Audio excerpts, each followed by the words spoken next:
Barakatah Yahweh. Barakatah Yahushai. Barakatah Yahweh. Barakatah Yahushai. Shalak. Rayam. Why? Einash. Why? Haragi. Why? Mishpani. Why? Gador. Mawat. Al. Kor. Adawani. Why? Kawaya. What? Ayab Yinawa. Baba Kashab. Shalak. Ash. Ba. Shem.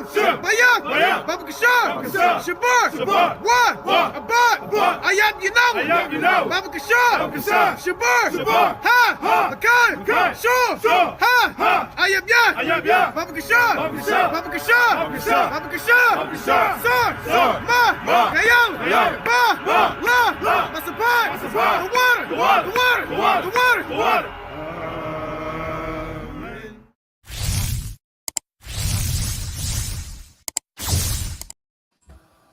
Come, all praise to Yahweh Shem Yahushai.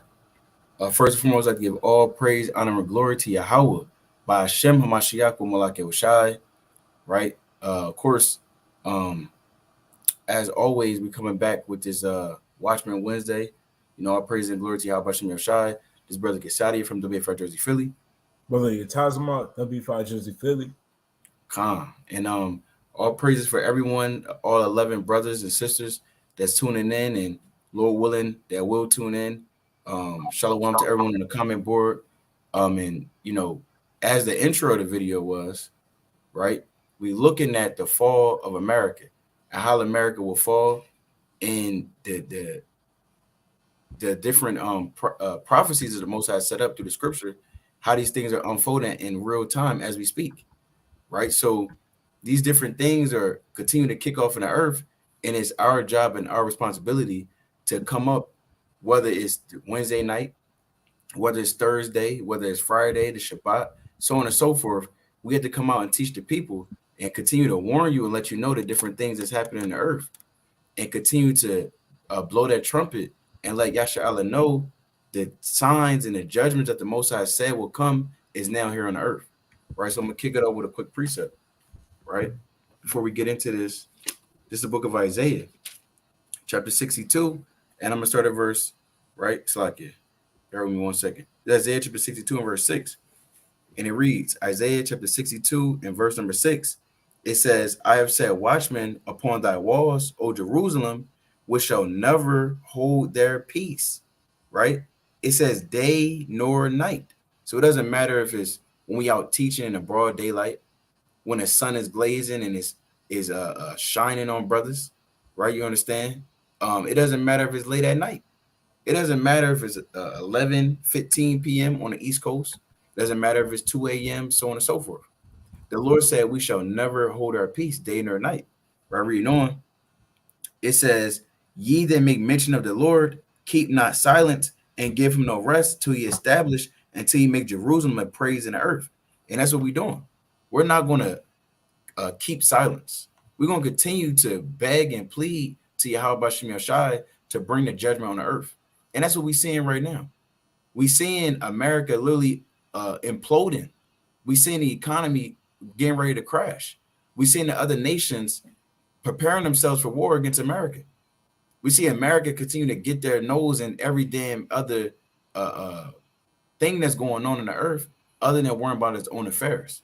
So again, like I said, these things play out. These are biblical prophecies. We're going to touch on those things. We're going to touch on how Rome fell and the similarities that you can see in Rome and how that fell and how it's happening to America right now. We also going to touch on the different updates that's happening in the earth as we speak right now. But Taz, Mike, you got it, King. I'm gonna get the classic in Ezekiel chapter 7 and verse 6. Because like the brother said, we're at the end of America. You know, America has to have an end. It had a great beginning. It had a time of prosperity, or what people call its prime, a time when it was at its peak and no one could touch it. But right now, America is going to be touched by the Most High God. And the Most High God, Yahweh Shem Yahushai, he's going to bring down America with his mighty hand in a great way. This is Ezekiel 7 and verse 6. It says, an end is come. The end is come. So when you open up the Bible and you read with spiritual eyes, you understand that there's an end to the kingdom that we know as America. There's an end to the world that we're walking in today, which is Babylon, the land of confusion. America isn't going to last forever. The Lord has an end that's running their end for America. I'm going to keep reading. It says, I'm going to start from the top. The end is come. The end is come. It watcheth for thee. So the end is watching for us right now, man. And we don't know when the end is going to come. Hey, the end could be around the corner. It could be tomorrow. It could be as soon as we end this live and lay our heads down to sleep, the end could come. Next thing you know, we wake up and there's alarms on our phone telling us, hey, look, if you see these Israelites, you got to come and get them, man. We don't know when the end is going to come. Right now, it's watching for us. As a lion will watch you if it's stalking its prey in the savannah. So I'm going to finish it out. It says, behold, it is come. And we say that all the time, that the end is come. And we're going to dive into it on how the end is going to come. Because the same way, I'm going to get another quick precept. You know, we start having spiritual eyes and being a spiritual man. The Lord said the spiritual man will judge all things. And we're discerning through the Spirit that the same way that Rome's fallen is the same way America's fallen. Why? Because the Lord said this. It's in Ecclesiastes chapter 3 and verse 15. It says, that which have been is now, and that which is to be have already been. And God requires that which is past. So the Lord, he's going to require that which is past. He's going to set certain things up to happen the same way that they happened back in the day. That's why when you look at Rome and America, they have very similar ideals, philosophies, the way that they even set up the buildings, the chief buildings, architecture, I believe that's how you say it. Hey, the Lord said that the way that the same thing that has been from before is going to come again back on the earth. He's going to require that which has passed. But brother, you got it, King. Con, that's mighty points as well. Like, so we're definitely going to tie into or we're going to go into the article, which is tying into how Rome fell and the similarities that things are taking place and will take place over here in America. But before we get into that, we definitely want to go into the this breaking news that's happening right now. So I'm gonna share my screen in about a second. Let me just get this set up. Give me one quick second. Let me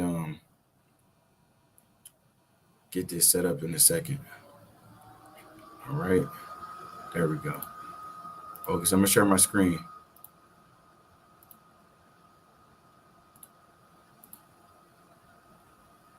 Okay, Con. Let me know if you see my screen, King. I see it. Okay, Con, how we looking? Calm. It's good? It's there. Yeah, it's there. Okay, No sound right now, though. Okay, Con, let me see. Hold on. How about now? We don't really need a sound, but yeah. So this is about Con. There's a little delay, but so this is about 2 hours ago, right? 2 hours ago, as you see right here, 9:12 p.m. You had now this is going to continue to happen. These different protests, these pro-Palestinian protests, pro-Israeli protests, these different things continue to happen, and you know, it is what it is. But we want to come up and let you know what's happening, just in an event that you don't get desensitized to it. Just continue to see the same things that's happening in the earth. These are different building blocks to the Most High ultimately overthrowing his kingdom. Right? So this is something that just happened. I'm gonna read it. This from Raw's Alerts. You can follow this reporter, Raw's Alerts. They got about 700,000 followers. Pretty reliable information. But anyway, it says Capitol Police are now in riot gear as all members inside the Democratic National Committee headquarters have been evacuated during a private event. So what happened was there were these actually, I don't think it's the one I want to start off with. But Yeah, this is what I want right here. So you have roughly around 8 p.m. You had pro-Palestinian protesters that were clashing over in D.C. at the Democratic National Committee headquarters, and this thing kind of got physical. The police, about 6 of them were injured, and a few protesters were actually taken in arrest. Right, so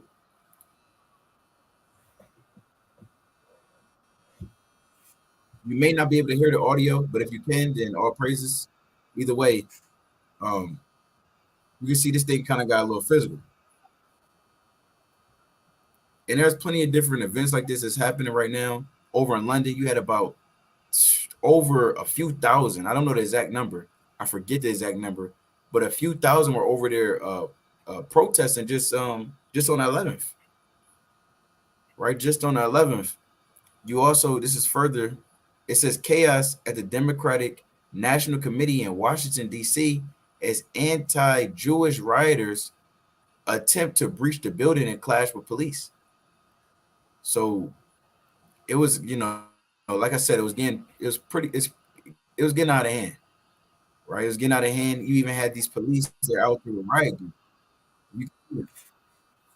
So we haven't seen much since, but this is about an hour ago. We're gonna continue to keep you updated with it, right? So we're gonna stop sharing the screen. We're gonna come back to it, and we know these different things were set up, as we mentioned in times past in the previous Watchmen Wednesdays. We don't want to be repetitive because of the protests and the different riots that's going on the earth, but you do want to make sure that you keep your mind into this. You don't want to let these days slip, right? Let me get this quick precept. This is Revelation chapter 16. Revelation chapter 16, and I'm going to get them verse 15. It says, "Behold, I come as a thief. Blessed is he that watcheth and keepeth his garments, lest he walk naked and they see his shame." So you want to understand that the Lord, when Yahushua does make his return, and the different judgments that's going to continue to come on the earth, these things can overthrow you. As a thief can overthrow you. Thief can just break in somebody's house right now, right? In the middle of the night, when it seems like the only sound that you hear in the whole house is a damn dripping that comes from the faucet sink, the drops of water that's going down, or the wind that's outside from the cold weather we into right now, right?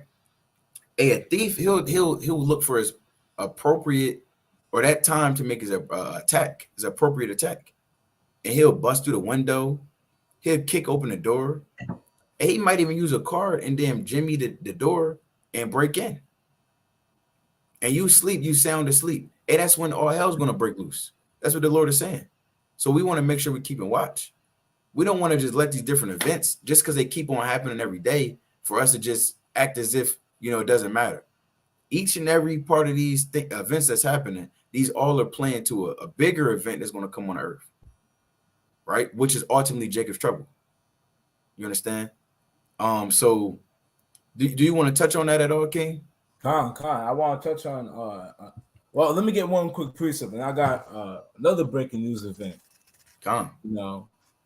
But the classic in Matthew 12, and I'm gonna start at verse 25. And Yahushua knew their thoughts and said unto them, every kingdom divided against itself is brought to desolation. So right now, you see all these mass protests with supporters of Palestine, and they're clashing with police, clashing with pro-Israeli supporters. Hey, this kingdom is divided.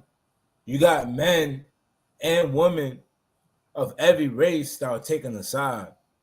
Are you pro-Palestine? Are you pro-Israeli? That's the big question right now.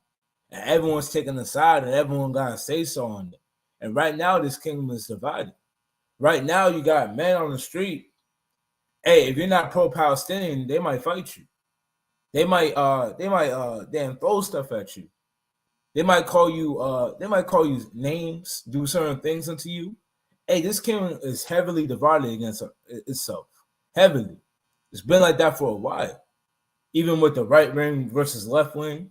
Hey, just 4 years ago, around that time, if you was a Trump supporter, you was getting ridiculed. And if you was a Trump supporter and you saw Biden supporters, and you might do something to them. This kingdom is heavily divided against each other. So the Lord said, I'm gonna finish that out. The Lord said, every kingdom divided against itself is brought to desolation, and every city or house divided against itself shall not stand. So when we see these things, we get happy because we understand that through all this protesting, all these riots, it's just contributing to the fall of America. Right now, America can't stand because it's too much division. You know, that's a classic in Amos 3:3. Can two walk together except they be agreed? America can't keep going with all this division, as Yahweh said. But finishing it out, and if Satan cast out Satan, he is divided against himself. How shall then his kingdom stand? And all this is Satan casting out Satan. You know, the Palestinians, they're saying, hey, look, the Israelis, they're Satan. They're wicked. They're evil. And then you got the Israelis, they're saying that the Palestinians are evil and wicked. But us Israelites, we understand that both these nations are wicked. Both of them are Satan. Both of them are in a land that they're not supposed to be in, trying to claim it. So we understand that it's Satan casting out Satan, even within America, with the people of America trying to join these groups and pick a side. That's the Satan casting out Satan. And the Lord says if Satan does that, his kingdom is never going to stand. But this is the breaking news I wanted to touch on. Lord, I can pull up on my Twitter screen. Because this is breaking news. It's a little small thing, but it's just to show you the spirit that's in the earth.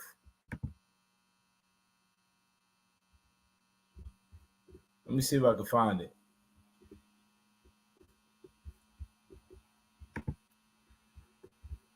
Salakia.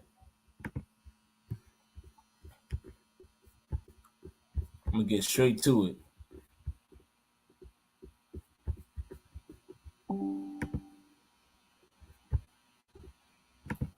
Calm. Okay, yeah, calm. You found it? Yeah. All right, let me share my screen real quick. Con, all praise to the Most High. And again, the Most High willing. So like again, I was gonna say real quick, Lord willing, if everyone that is watching this video, if you can definitely like this video and share it, we're trying to continue to rebuild this Cold Cuts channel, so that'd be greatly beneficial to the spirit and power of Yahweh Shem Shai, and greatly appreciated, of course. Well, you got it, King. Con, is it sharing? Con.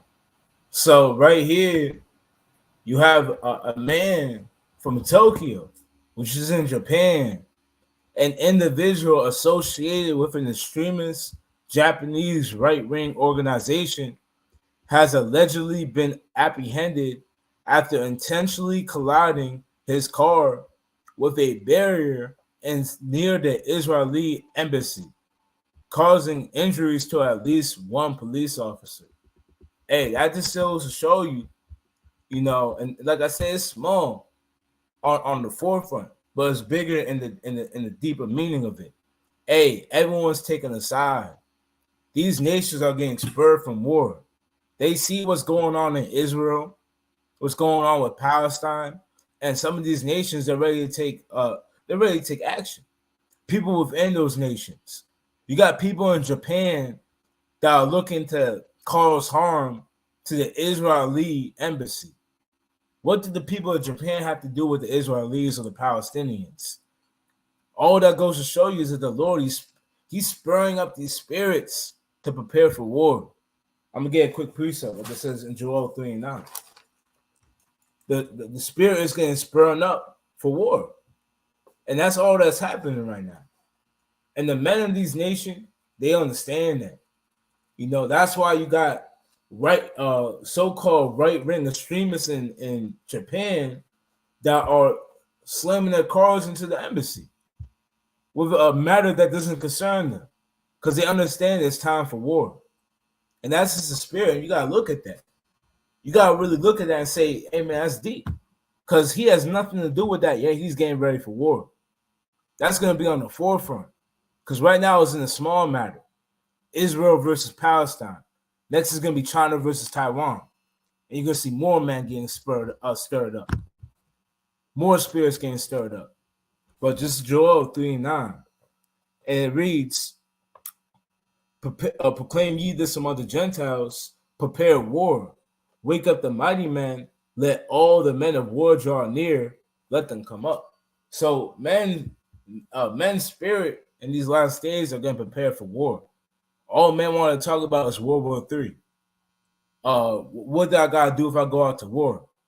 Man, I can't wait to defend my nation. That's why you got these Palestinians. Hey, look, they're in the damn the Congress rooms chanting "Death to America," calling on for America to bring it on. You got Russia; they're talking smack. China's talking smack. Hey, you even got the weaker nations; they're talking smack. They're getting ready for war. Oh, what was that country? It's slipping my mind. That blew up the American drone king. Are you talking about Yemen? Yeah, Yemen. You got Yemen blowing up a U.S. military drone. Hey, 50 years ago, Yemen wasn't doing that. Right. Yemen wasn't doing that. 50 years ago, Yemen would stay in their place. Well, you got all these nations, they're getting ready for war, and they're ready. And they're calling for it. Even in countries that you won't even think of, like Japan, you got men driving cars trying to injure people in the Israeli embassy over what's going on over there right now. But that's all gone that Ken. Khan, I got a quick precept on that. Gone.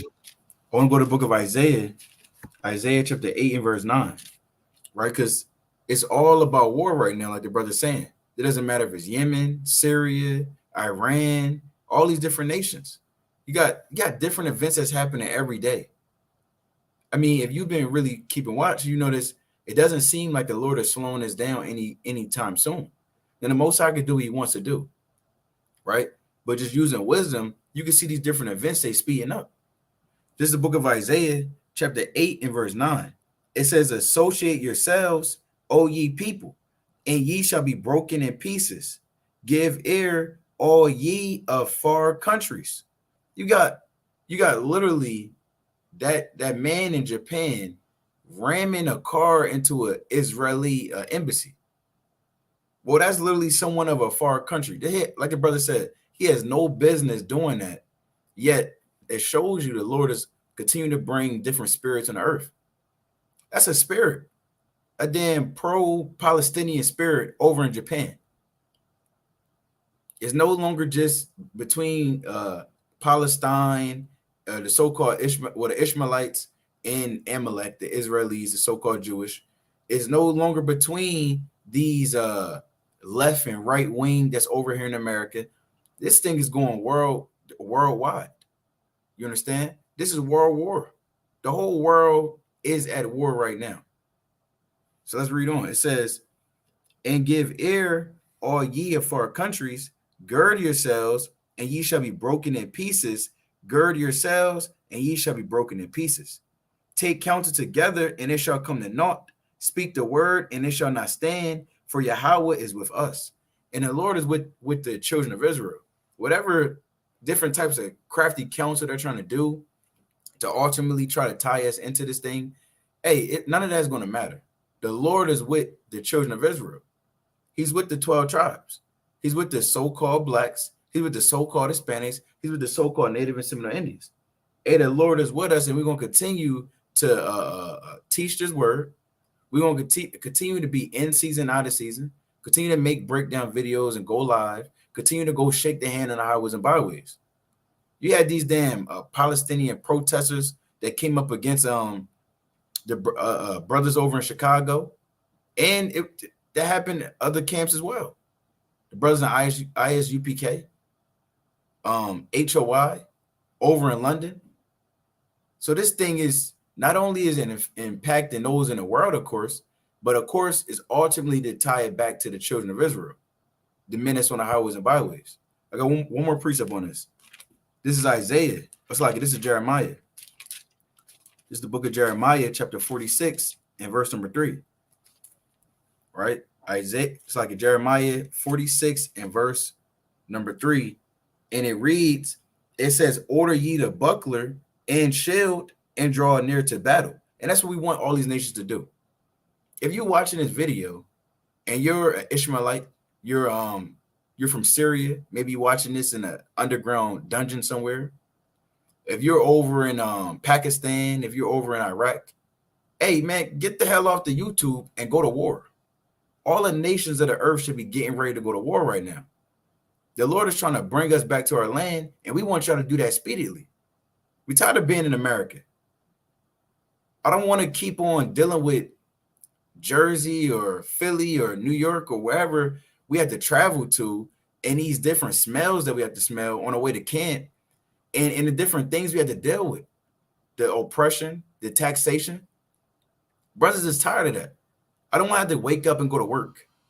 We want to work in the land of Israel. We want the heathen to work for us. So the quicker y'all can destroy each other, the quicker we can get back to our land. You have anything you want to know, King? No, Khan, you touched on it. Hey, all these men, they gotta get ready for war. We understand that through prophecy, hey, these men, they gotta fight. They all gotta fight against each other, fight against America, try to fight against Yahweh Shai and be utterly destroyed. Hey, we understand that. So we're calling for these men to come to war. I'm gonna get a quick precept. Come. A quick precept. Because we're not in the time, for peace and hugging. A lot of men in that of Israel are calling for peace with these nations, man. Saying we gotta get down with them, we gotta try to show them the light. Hey, no, it's not time for that. It's not time for that. It never was time for that. Hey, these nations are our enemies, and we understand that through them, they're gonna bring through destruction. They're gonna bring through the destruction of America. It's not time to begin down and being peaceable. But I'm gonna get Ecclesiastes 3:1. To everything there is a season and a time to every purpose under the heaven. I'm gonna jump down. A time to love and a time to hate, a time of war and a time of peace. So we understand that the time that we're in is a time of war. It's not time to get down and hug the nations. And everyone, we all bleed red. They love to say that. We all bleed red. I'm of the human race. I can't tell you how much times we had men come up to us during camp and tell us that they're the human race.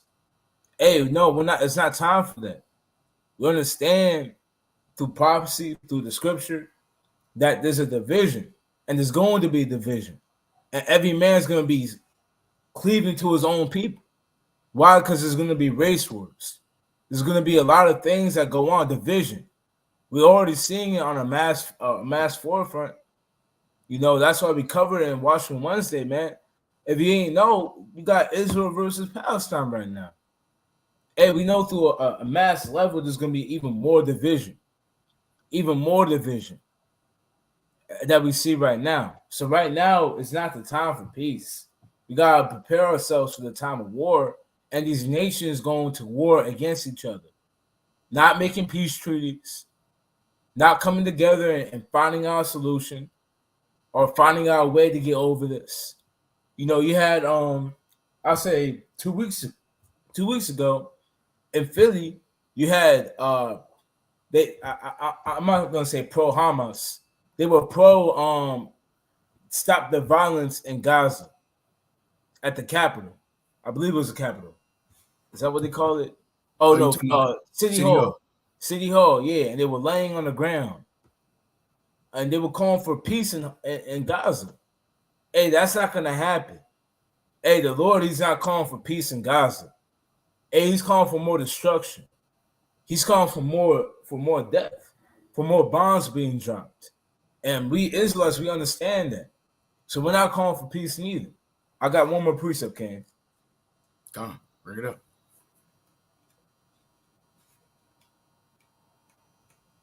Let me get to it real quick. First Thessalonians chapter 5 and verse 3. For when they shall say peace and safety, then sudden destruction cometh upon them. So the Lord, he's not calling for peace and safety. You know, you got Biden, he's trying to talk with these nations. He's trying to talk it out with the nations of Arabia. You know, he's trying to talk it out with the Israeli trying to make peace. You know, hey, look, they're trying to talk with every other nation. They're trying to talk with China, trying to thwart them out from attacking Taiwan. Hey, it's not going to work.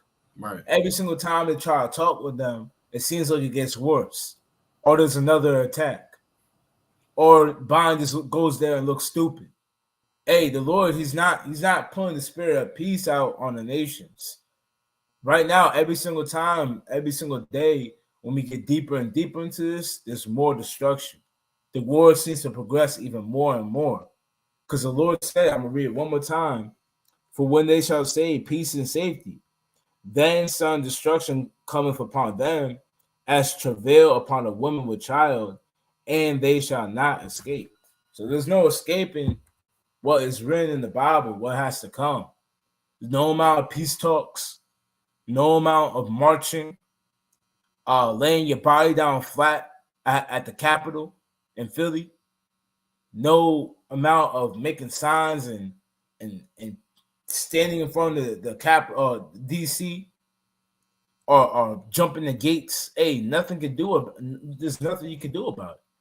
It's already written in the Bible. It's been written from aforetime, and there's no stopping it. So right now we're in a time of war and not peace. So when we see these things, we get happy because we understand it's the Lord working, and there's nothing these heathen can do to stop it. But that's all I got on that, Ken.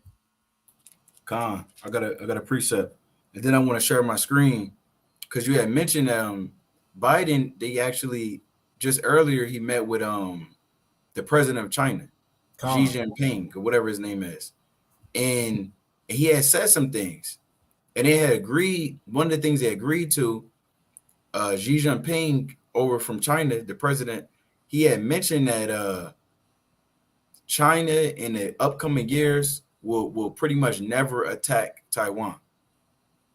Now, making a bold promise like that, I mean, that goes along the lines of 1 Thessalonians, the 5th chapter. We don't want to hear those peace talks. When you hear those peace talks, the Lord says sudden destruction.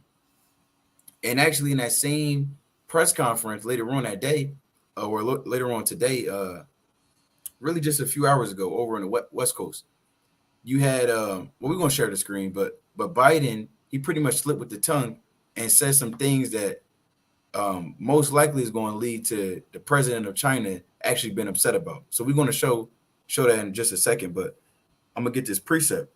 This is Isaiah chapter 46 and verse 10, right? One of the classics, Isaiah 46 and 10, declaring the end from the beginning and from ancient times, the things that are not yet done, saying, my counsel shall stand, and I will do all my pleasure. So the Lord is always going to do his counsel. If the Lord purposed something to happen in the earth, who's any man in the earth to be able to turn and draw that back? I'm going to get that real quick in 2nd Ezra. Right, this is the book of 2nd Ezra, chapter 16. And I'm going to get verse 2. The 2nd Ezra, chapter 16, and verse, I'll get right to it, verse 5. Or verse 3. It says, a sword is sent upon you, and who may turn it back? A fire is sent among you, and who may quench it?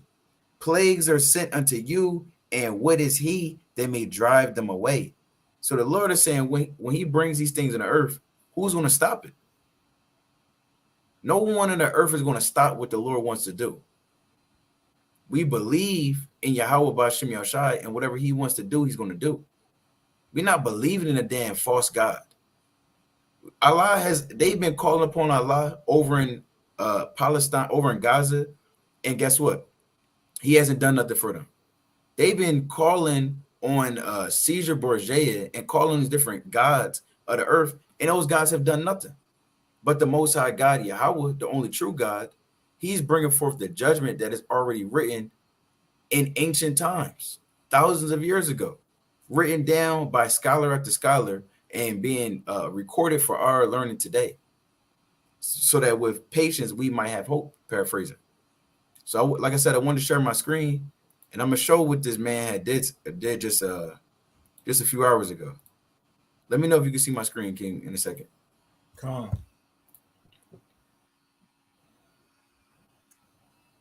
I can see y'all. You can see my screen? Yeah. Okay, Con. So you can look this up. This is the insider paper, right? So Xi Jinping over from China, he said there were no such plans of China military action against Taiwan in coming years. So he's saying, look, we don't plan at all to go ahead and attack Taiwan.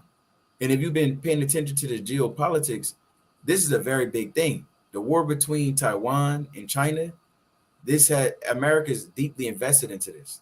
If Taiwan were to be attacked and become a province again of China, because pretty much what's happening is Taiwan wants to do its own thing. They don't want to be a part of China anymore. They want to be more in democracy, right? And get down with the West. But China still wants control over Taiwan. What they have over in Taiwan is these special chips that's in all technology that we pretty much use right now. Your smartphones, your computers, your TVs. In Taiwan back in the 90s, they had invested in these chips, these quantum chips that's pretty much only chiefly in Taiwan. So whoever controls these chips, they can pretty much, quote unquote, from what these people are thinking that they can do, they're thinking that whoever controls these chips can control the future. So this is why this is a big deal right now. But nevertheless, again, the president of China is saying that they're not going to attack Taiwan in the coming years. Now, someone had posted down here, they said peace in our time. But like the brother brought on First Thessalonians, the 5th chapter, when they say peace and safety, there's sudden destruction. And I love that precept. I'm not going to sugarcoat it. We love that precept. We want them to go ahead and have these peace talks. We want them to do these different things and come and meet each other and have these diplomatic negotiations. Because we know once that happens, more judgment, more hell, more death, more persecution is going to continue to happen in the earth. Why? Because it's only bringing about us going back to our land. We don't want to continue to have our people oppressed. Right? And this man, it's the president of China. But so he has said this, like I said, this is a few hours ago, around 7 p.m. But let's check out, what your so-called president, Sleepy Joe Biden, has said just shortly after this. So let's check this out.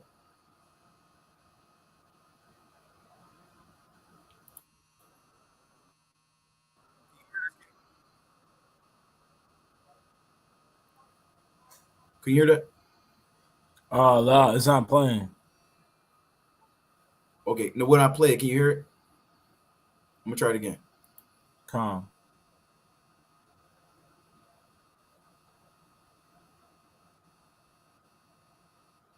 Now it's loading, but I'll just read what he said. You can check this out. You can watch the video if you go and follow YWN Reporter, which is this guy right here, so-called Israeli, right? But nevertheless, it says the reporter, they asked, would you still refer to President Xi as a dictator? And Biden said, look, he's a dictator in the sense that he's a guy who runs a country that is a communist country that's based on a form of government totally different than ours. And as he said this, the Secretary of State, he pretty much turned his head. He was like, damn, why the hell did he say that? They just had a so-called good day. They shook hands, they greeted each other. I'm gonna actually find a quick video.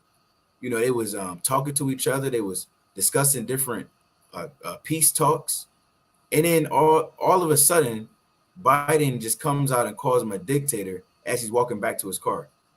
So I mean, that's a insensical move for sure. But nevertheless, I don't know if this guy has it up there, but nevertheless, we know that this man is not smart anyway, right? He's one of the worst presidents of all presidents. He's going to bring this country to destruction, and all praise to Yahweh Shem Shai. Right? So with no further ado, we're going to get into this article that we wanted to pull up, and it's 8 reasons why Rome fell. And we titled this Watchmen Wednesday, "This is why America will fall." These 8 reasons that Rome fell is the exact same things that's happening in America as we speak. So I'm gonna pull it up. Share my screen. We're gonna pull this thing up. Now, we might not go into each and every one of the 8, but you can look up this article yourself. Lord willing, my screen is sharing. I'm actually do this real quick. It's One sharing. quick second. Con. All praise to the Most High. It's like I got one thing I want to do real quick.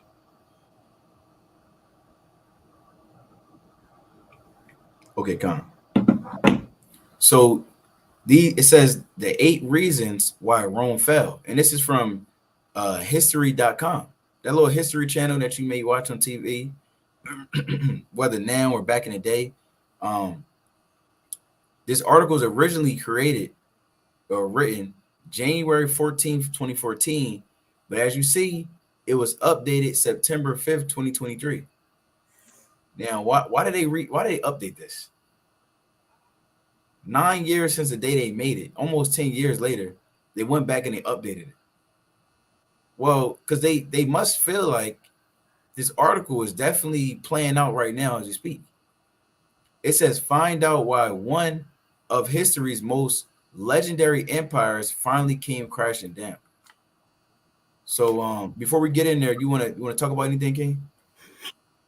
No, Con, we can get in there. Okay, come.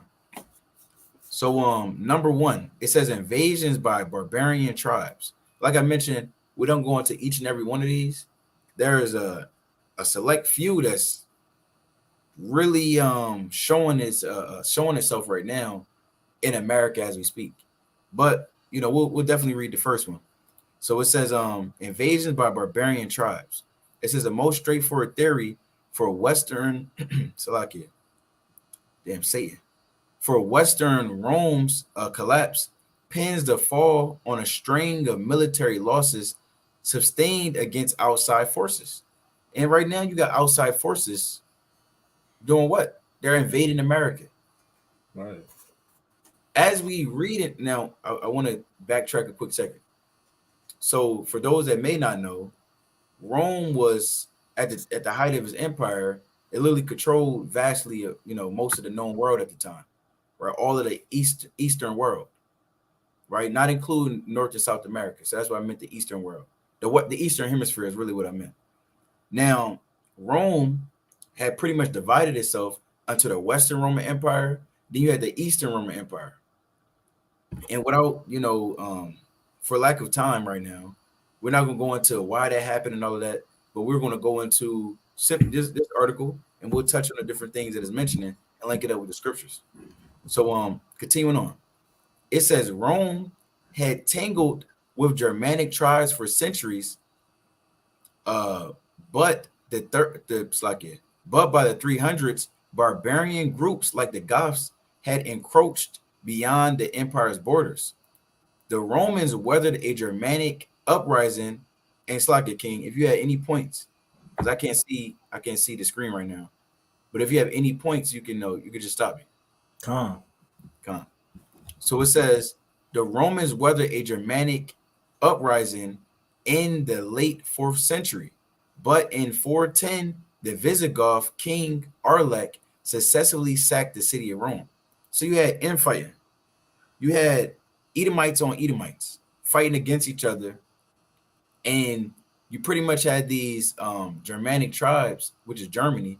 They snuck through and they broke through the Western Roman Empire, breached the city, which previously was untouched. There's actually a video I wanted to play and how this actually took place, but I don't feel like playing that video right now. You can check it out though. So it kind of goes into a visual on how it happened. Now, Rome at this time was untouched. They weren't invaded by another country.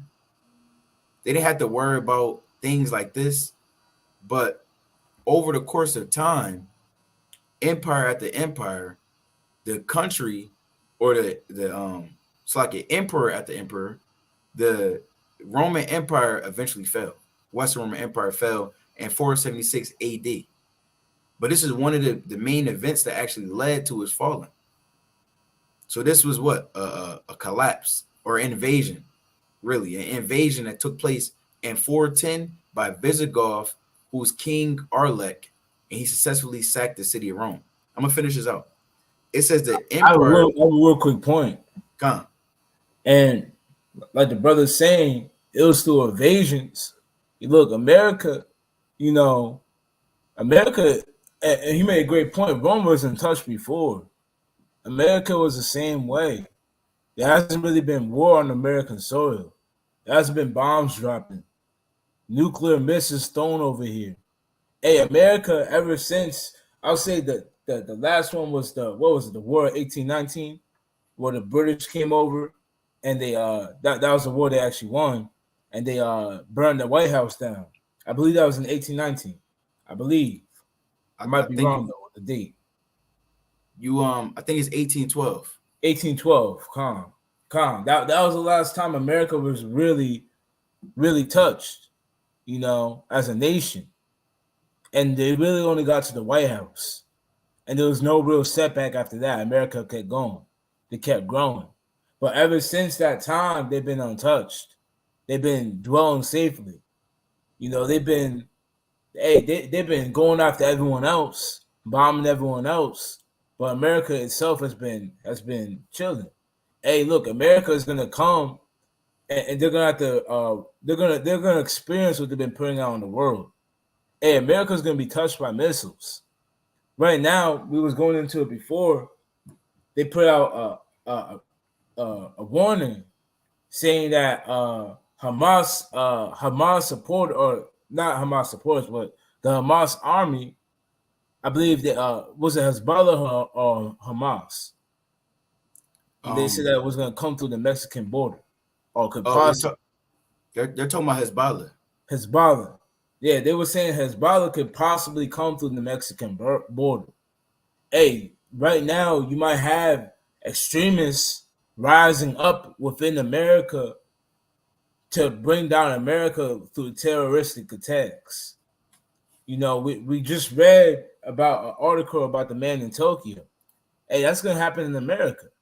They're going to start doing things in America to try to bring it down through the inside. They might try to, ram a car into the Capitol. They might try to suicide bomb a high prolific building. Hey, these are the small barbarian attacks that happen with Rome. They keep going. Small attacks. Hey, that's what's going to be like with America. And America won't be able to handle all of it. But that's all I want to say, Kane. Khan and Salaki, I misspoke. So it actually was this is ABC News. This is one of the articles. So this is October 23rd, 2023. It says Hamas militants may potentially, Salaki. We can ask them to speak, right? Right. But it says Hamas militants may potentially try crossing southern border, U.S. officials warn. And this is that could definitely be one of those, 9/11 type events, right? And they hate when we say 9/11, but it's numbers, 9/11, 9/11. But nevertheless, so this is something that they may even say these guys came through the country just to go ahead and declare martial law and just to do what they really want. Even to another point, because it says that it was an invasion by barbarian tribes. We know that the January 6th, they were considered, and January 6th is where MAGA supporters, they pretty much stormed the White House, and they considered them people that did that barbarians. I mean, this is they consider that a date that lives in infamy, like they like to say. They made that a real big deal. January 6th, 2021, Trump supporters being sacking the U.S. Capitol. Same as we see the very first sign of Rome's collapse was this invasion by so-called barbarian troops or tribes. So back to the article, it says the empire spent the next several decades under constant threat before the quote unquote the eternal city. So they consider Rome known as the eternal city. We'll come back to that because we know through the spirit Rome is back here again on the earth. Right. So it was known as the eternal city. It says before the eternal city was raided again in 455, this time by the Vandals. It says finally in 476, the Germanic leader or Dossier staged a revolt and deposed Emperor Romulus Augustus. From then on, no Roman emperor would ever again rule from a post in Italy, leading many to cite 476 as the year the Western Empire suffered its death blow. And that's what America's about to do. That's what's coming to America. America is about to soon be destroyed. And it's going to be in the middle of the night. It's going to be when it least expects it. It's going to be when it's at its peak and its height as the Western Roman Empire was at its height. I got a quick precept. Right, it's the book of 2nd Ezra, chapter 11, and I'm going to get verse 33. 2nd Ezra, chapter 11, and verse 33.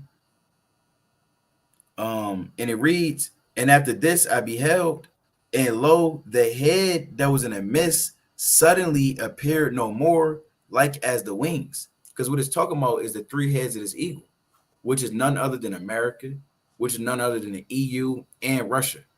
When you read 2nd Ezra, the 12th chapter, verse 22 on down.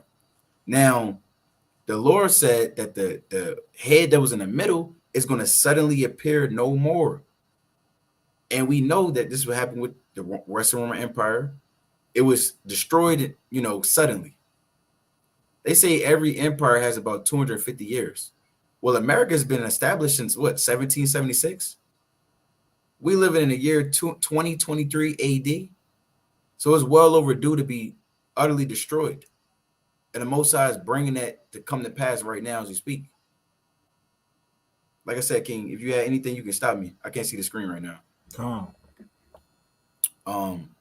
But before we go on to the next one, did you have anything at all? But we covered it. Come. So the next one. So we tackled this, right? We can see the signs of how Rome fell. One out of the eight. This definitely links up with America. Now, if that one didn't really, put pieces together, number two surely should. So it says number two. It says economic troubles and over-reliance on slave labor. It says even as Rome was under attack from outside forces, it was also, in addition to, so as you got these damn Palestinians coming through, as you got these different invaders, whatever, they back in the day, 2001, 2003, they had Al-Qaeda, right? You had ISIS and the rise of ISIS over 2012 and so on and so forth, and they're even still around today. But nevertheless, you had these different groups, these different outside forces.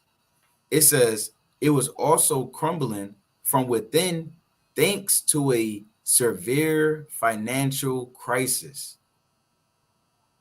And real quick, before we continue, I believe on this very Cold Cuts channel, there's a video that goes into the American dollar and the establishment of what the hell is it? I might have to look it up. The Federal Reserve. Yeah, the Federal Reserve. So there's a video on this Cold Cuts channel. Don't stop this video to go check it out.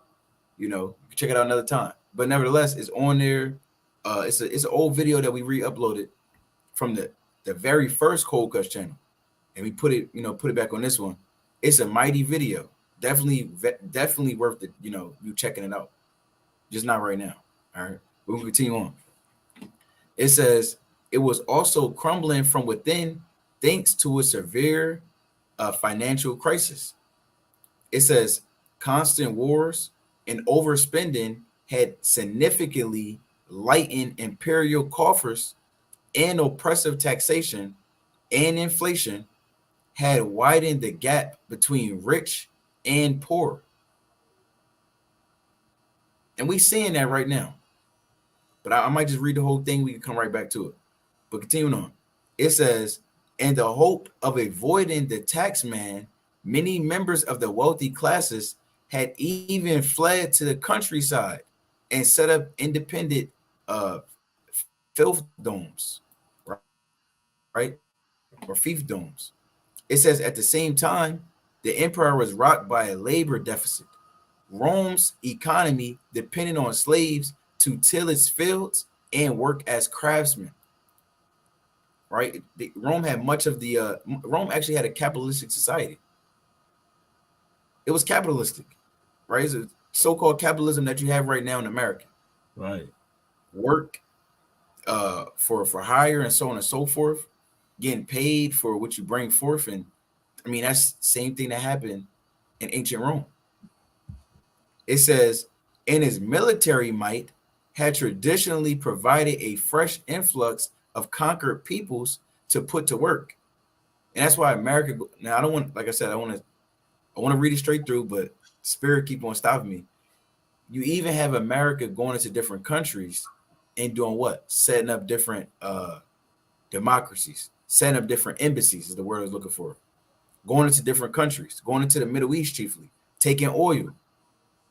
It is the same thing that Rome was doing in antiquity.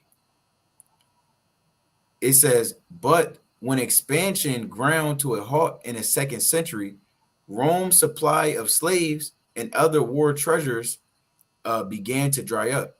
A further blow came in the 5th century when the Vandals claimed North Africa and began disrupting the empire's trade by prowling the Mediterranean as pirates.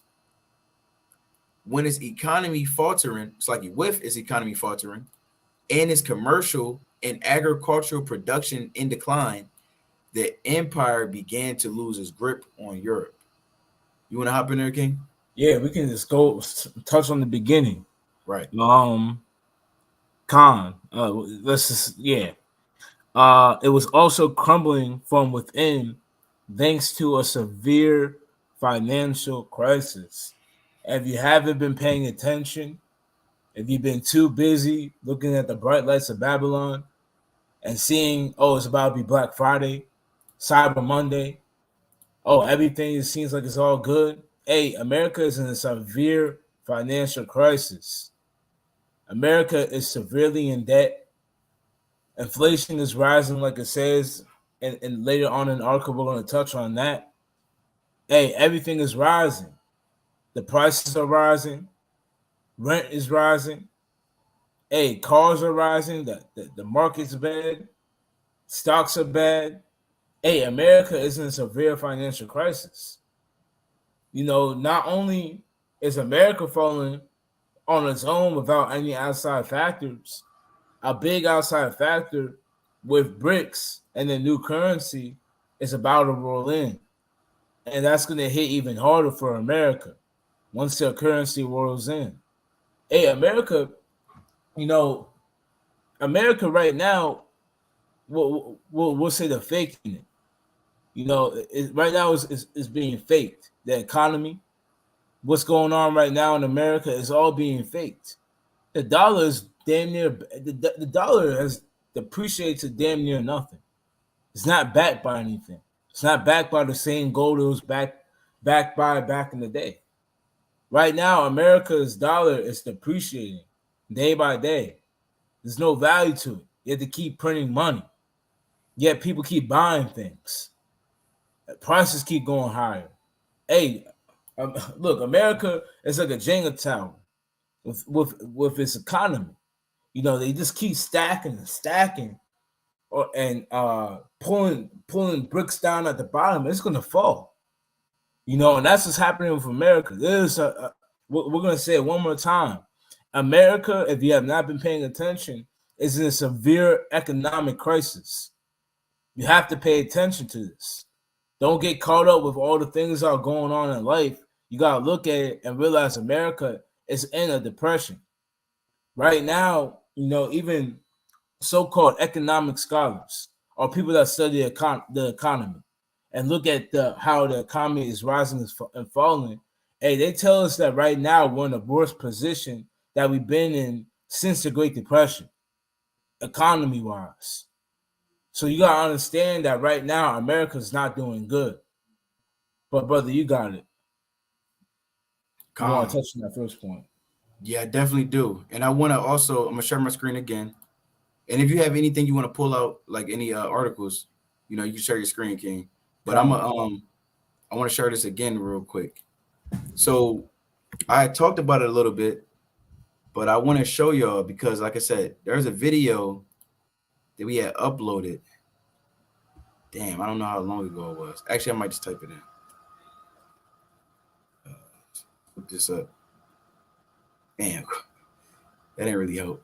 But there's a video if you I'm gonna try to find it. So and Lord willing, I'll even link the video in the bio. Should have never typed in just American. US dollar. Let's see if that video pops up. There we go. Found it. So you can check out this video. This is WFI Classic. Look up WFI Classic, Esau's banking and Illuminati. It's like it and Illuminati finally exposed. This is the video you need to check out. Check this video out as well as come over here real quick. This is just Ammonite, Jake Tran, right? He has a lot of popular videos right now, but he goes in, he does a lot of research, and take everything. Of course, you do your own research and compare and contrast, so to speak. But there's a video right here about 2 years ago he had posted showing that, America is indeed in a hyperinflation. And he goes into history on how other countries, how they fared and what happened in their hyperinflation. Then he compares it to America. So check this video out as well as this video, 1971, the year humanity became enslaved. There's another video right here. So check all three of those videos out, give you a better insight on the exact things we're talking about right now. I'm going to go back over to this article, though. So I'm going to read this again. It says, even as Rome was under attack from outside forces, it was also crumbling from within thanks to a severe financial crisis. And like the brother was just eloquently bringing out, America is definitely in a financial crisis. Don't let America get you jammed up.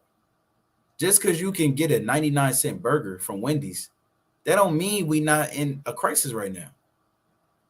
Actually, I'm gonna get that quick preset. Right? This second Ezra's, chapter 15, and give me 1 second. Second Ezra chapter 15. Actually, it might be 16. Salakia. I want this precept. This second Ezra chapter 16 and 21. I started 20. It says, but for all these things, they shall not turn from their wickedness, nor be always mindful of their scourges. Behold, victuals shall be so good cheap upon earth, that they should think themselves to be in good case. So the Lord said, just because food is cheap on the earth, man is going to start to think that everything's good. Nobody is in the hood right now worrying about all hell breaking loose. Nobody that's at the damn on Wall Street is worrying about all hell breaking loose. Except the men is actually looking at the numbers. But they just thinking they can finesse it how they've been finessing it for the years and years and years, and the decades and decades. Guess what? The Lord's not going to allow them to finesse it anymore. Right? So nobody in their right mind, well, nobody, because no one is in their right mind, except the children of Israel that's keeping the commandments right now. But the world isn't in their right mind to really see the rightness on the wall. The Lord is surely overthrowing Babylon as we speak. So read on. It says, behold, victuals shall be so good cheap upon earth, that they should think themselves to be in good case. And even then shall evils grow upon earth, sword, famine, and great confusion. And that's what we're seeing. sword. You got these different nations going to war with each other, bombs being dropped, babies being snatched up, hospitals being blown up. That's going on right now. The Lord said sword. He also said famine. You have always been a famine in Africa. Them damn kids, man. They always popping up late night.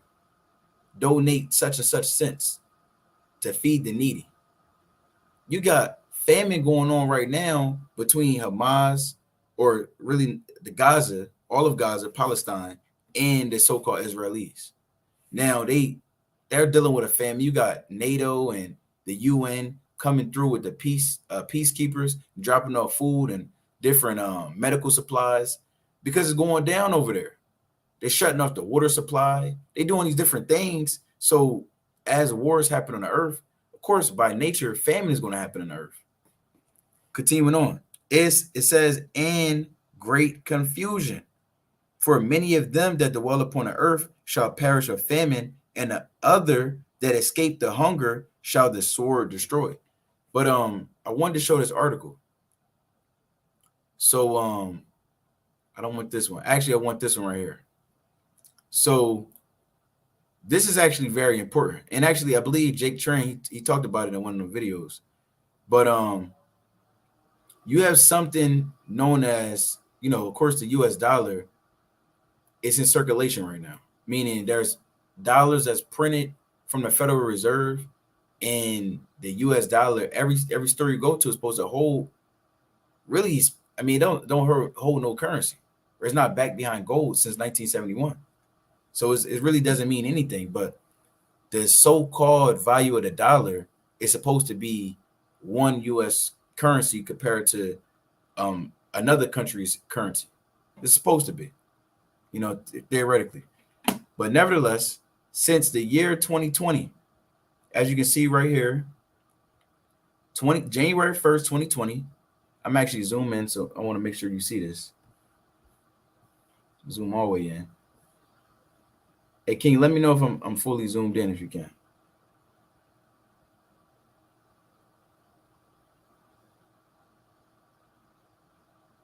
You can see this?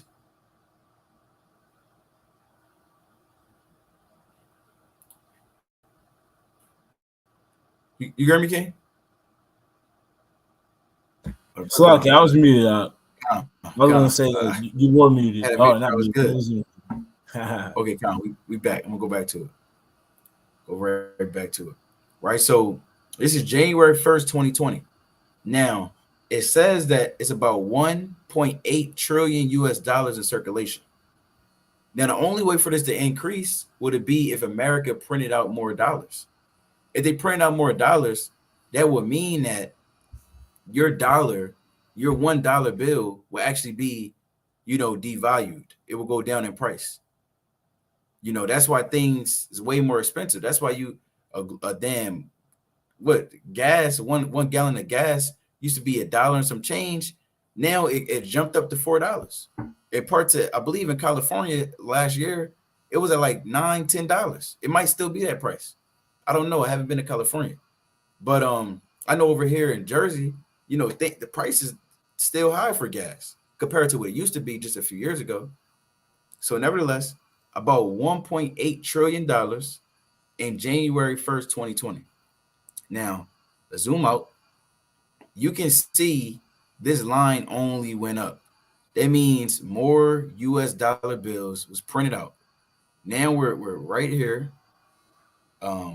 As of November 8th, 2023, you have about $2.32 trillion printed out. So you went from 1.8 to about 2.326 trillion dollars printed out. That's ridiculous. You understand? That's about $500 billion that was printed in just the past few years, if I did my math right. So, of course, we're entering into something known as hyperinflation. If they continue to print out this dollar, then this economy is going to collapse, and we're here for it. Of course we want this to happen. That's only going to bring about our kingdom. But you can see it in real time. We don't have to go into plenty of articles to let you know. Just simply based off the dollar in circulation, January 2020 to right now, you have an influx of new money that's been put into the world. That's the equivalent of you playing Monopoly, and everyone's starting off at $1,500, and you just give everyone else. And when you got $1,500, you gotta be smart with your money. If you ever play Monopoly, you can't just buy up everything. You might go around the board. You gotta pick and choose what you want to get. You might have wanted a property, you might not have enough money. Someone else next to you, maybe they had a little more money, they can go and buy that. But that's the equivalent of everyone starting out at $1,500, and then you just giving another $1,500 to everyone in the game. Now you can go around and buy up everything. Hey, now the game is pretty much unfair. Over here in America, you have all this billions of dollars that's new money that's been printed out over the past 3 years. And we didn't see none of that money. I mean, they gave us the stimulus check. Was it like, how much was that again, King? About $1,000? 2,000? 2,000. Maybe 2,000. I don't know if it's 2,000. Yeah, I thought it was 2,000. Maybe 1,200. 1,200? Something There's like two that. of them. There's two of them. Oh, you're right. So they gave us, look, that's, and even then, if it was 2,000, that's crumbs compared to what they really got. So I just wanted to show y'all that I do have some other articles. I don't know if you had anything you wanted to bring out, but this is something I saw and I was like, I gotta show Israel this. Right? You can check this out. Oh, you got it. I got one thing to share. Come on. I got one thing to share. Hey, because, people are starting to line stuff up. People are starting to line things up. And I'll say the above average Babylonian, that could see past, what's really going on. But let me It's a lot, kid. Why you finding that too? Because someone made a great point, right? Someone made a great point. I don't want to mispronounce it, but Benjamin, pretty much Benjamin, right? Benjamin Israel. I don't want to mispronounce that, but nevertheless, they had said this. I'll throw this on the screen real quick. Rent, one bedroom for rent in New York is going for like $3,000. And that's not too far from the prices in Jersey neither. Prices is going up. I heard a brother in LA, he said a one bedroom in LA was like $3,500. Hey, so I just got word today. My rent went up $100. See that? You see, yeah. And then you go and look on the marketplace for apartments. Hey, you're not finding anything underneath $1,600. It's madness. Like right. Brothers are going into rent is higher. When I was looking just about a year ago, rent was down probably $300. And around COVID, and even before COVID, it was probably $200 less than that. But now these prices are getting higher and higher. Why? Because we're in inflation. And that's going to go into what I'm bringing out. Hey, America, they're not making the right decisions economically to sustain themselves. I'm going to get it. You sharing the Let me screen? go over and share my screen. You said what up? I said you sharing the screen. You Okay, up there. Calm. So this is the point. And this is money-wise. They deal with the economy.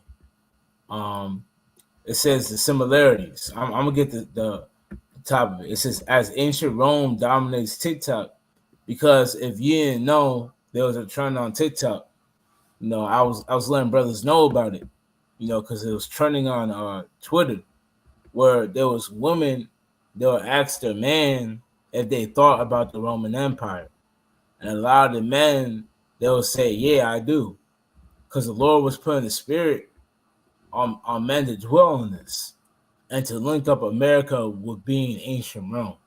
But it says as ancient Rome dominates TikTok, investors spot worrying parallels to the American empire.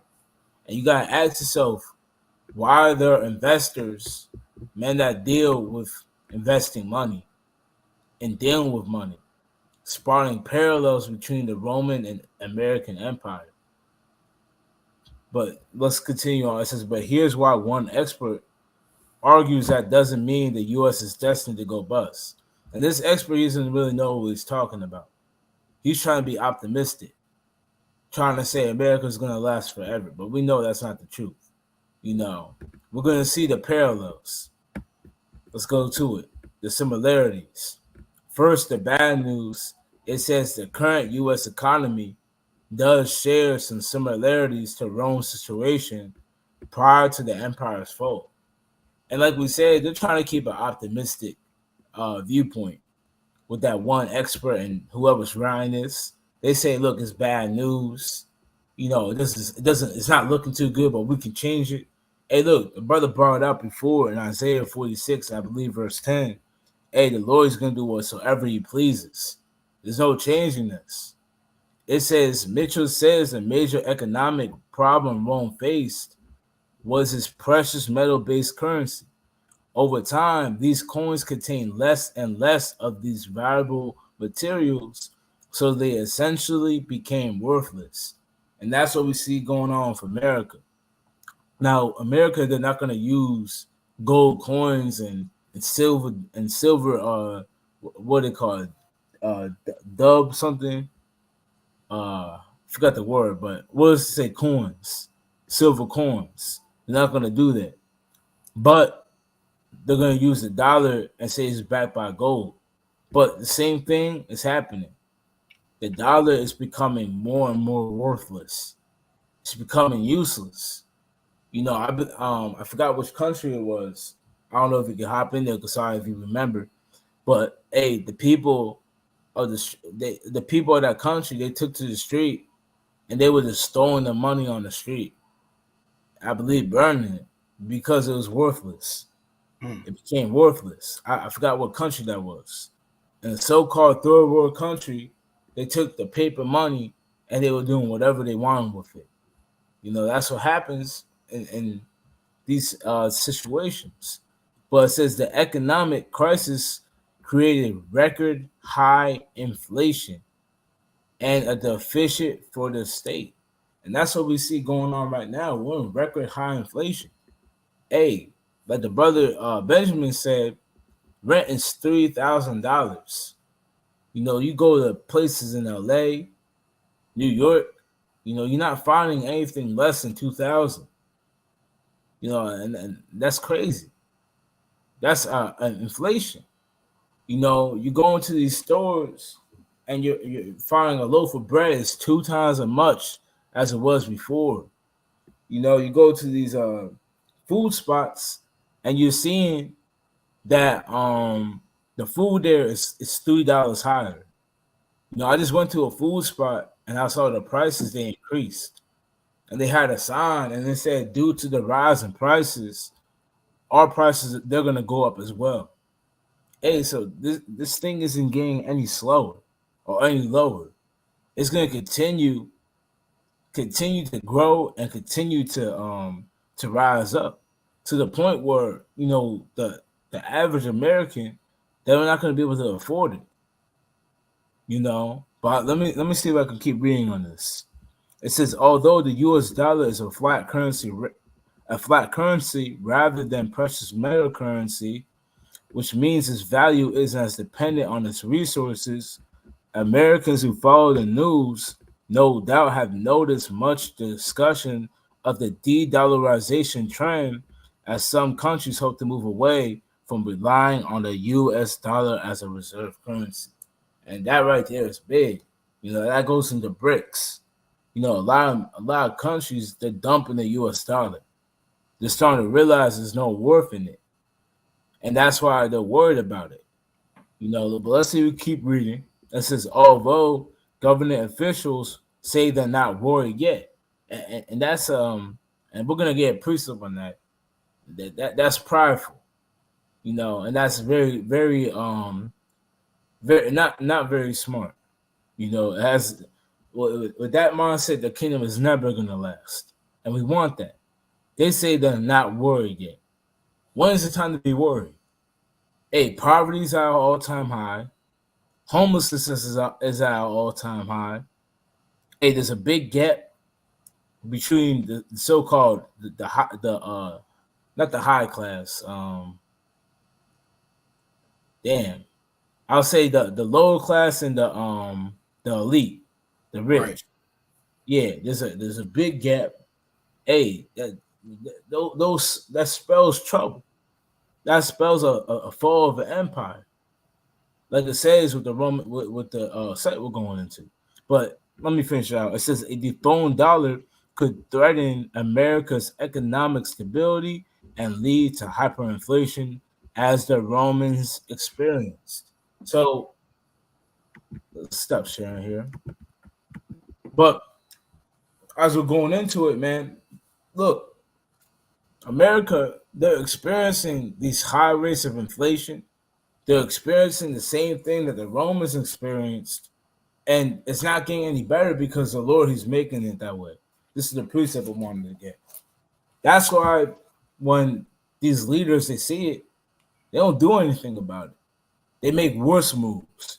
They say, hey, look, we're in debt. Hey, let's send $800 billion more to Ukraine. Hey, look, America, the inflation is getting higher. Okay, let's send $400 billion to Israel and just throw away all of our money. It says in Rome they would cut the silver coins in half, and the coins became smaller and smaller until it became worthless. I didn't know that. That's some good history right there. See that? That's what they're gonna do with the dollar. They're not gonna actually cut the dollar and cut it up. Hey, but it's gonna become more and more worthless. It's gonna become more and more. Hey, you can't use it anymore, man. They're gonna stop printing out, and this is how they're gonna cut it. They're gonna stop printing out, and I believe they're gonna start with the penny. They're gonna stop printing out the smaller bills and get rid of the change. There was a national coin shortage because they stopped with the production of the change. That's how they're gonna start cutting it smaller and smaller. Next thing you're gonna know is gonna be all this big bills. If you can't get the big bills, you're just gonna be out there. Yeah, that's what's gonna happen. And we saw it happen. I believe they already stopped with the penny. And that's why there's a national coin shortage, I believe. But let's get the precept. Isaiah 19. This is Isaiah 19 and 14. It says, the Lord have mingled a perverse spirit in the midst thereof, and they have caused Egypt to err in every work thereof, as a drunken man staggereth in his vomit. So the Lord, He's mingling a spirit within America to stumble at every single work that they do. They can't do anything right. The American public, they're criticizing, they're saying, what are you doing? And America, they keep doing. Hey, the whole world can see America's not moving in the right sense right now, but the Lord, He got the spirit on America to do that. But that's all I had on that, Cam. Con, that's some great points too, King. All praise to the Most High. And I believe that one country that was like burning their money, if you're talking about this year, I believe it was Argentina back in September. Con, I believe so. It was, Con.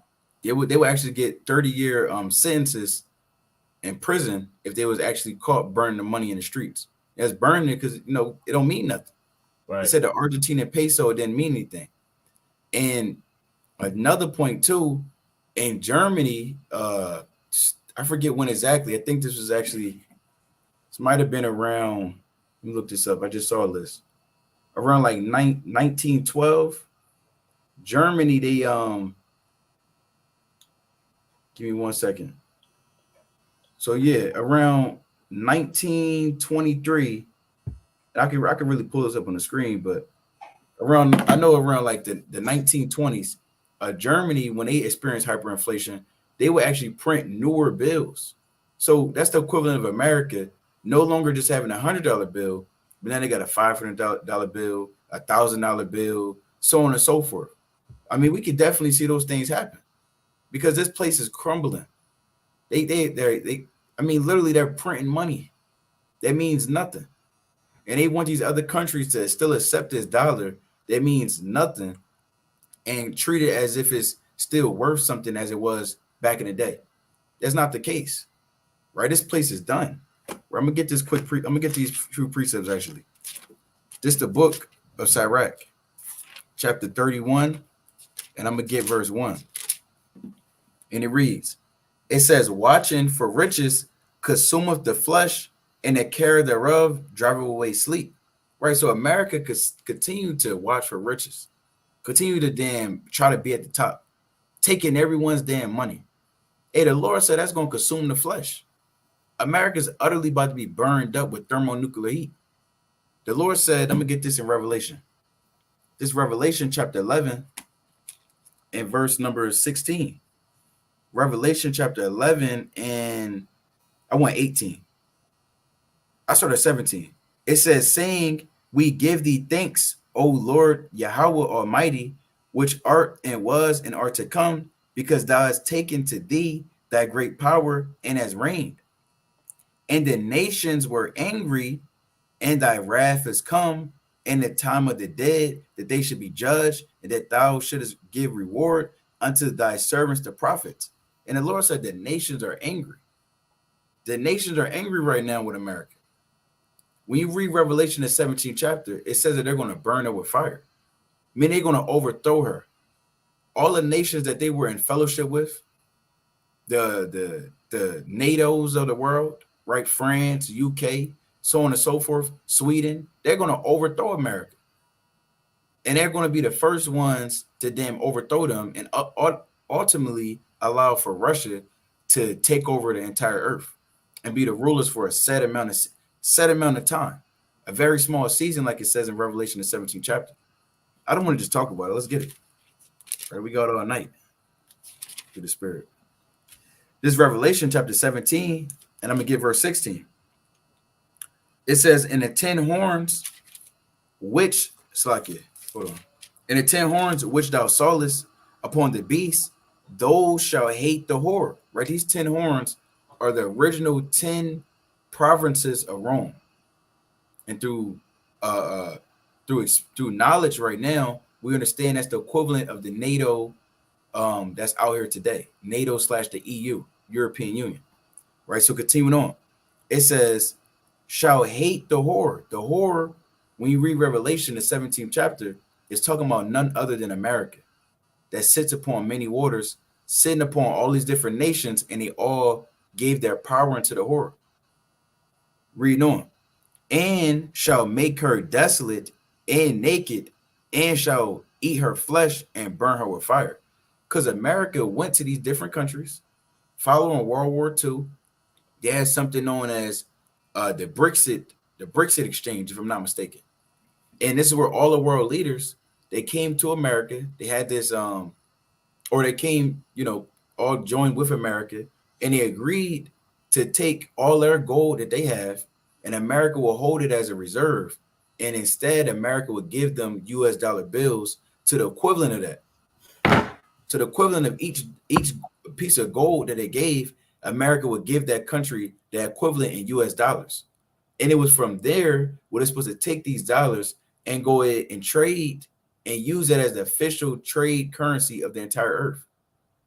It was only up until 1971 where Richard Nixon pretty much told these other countries who all wanted to get their gold back, said, look, you're not getting this gold back. We're going to keep this gold, and we officially taking a US dollar off the gold standard. This happened in 1971. Go look it up. Now, when that happened, all the countries, of course, they upset. Like, what the hell are we going to do now? This US dollar bill means nothing. But through process of time, the US dollar became known as the petrodollar, meaning this US dollar is actually attached to oil. And all the oil that America goes into these different Middle Eastern countries and pillages, that's the equivalent of the US dollar here in circulation today. So once America can't go get the oil no more, and these countries start working with America and trading the US dollar, what happens? The American economy collapses. And that's what we're watching right now. As you got Brazil, you got Russia, you got Iran, you got China, you got South Africa, you got all these different nations, you got Saudi Arabia getting ready to join the BRICS currency and join this economic alliance. It's going to overthrow the US dollar. If it wasn't already collapsing, when that currency drops, it's over with. So I'm gonna read that again. It says, shall hate the whore and shall make her desolate, naked, and shall eat her flesh and burn her with fire. And two, you have France that's getting ready to join the BRICS alliance. You got these different Sweden, these different countries, they not really getting down with America no more. As they once were in alliance with America, they're turning their back against America. Why? Because they're seeing that America's been lying to these countries time after time. And like the brother or even sister, I don't know if there's a brother or sister. It said Jake better wake up and repent, and that's right. We in the final hour. We in the final seconds of all seconds of the earth. Literally, it's about a millisecond left. And if we don't get ourselves right, I mean, we're gonna be caught out there when that economy crash, when people are looting and rioting, panicking, a damn uproar in the streets, missiles is being launched in the earth, tanks is on the ground, people stealing baby pampers for their child that's crying. All hell is going to continue to break loose, and it's going to be real bad. But that's why we out here making this video. You got to get yourself right. America's about to fall. We can go back to the article, King, unless you got something. We can go back. So I'm gonna go back and share the screen again.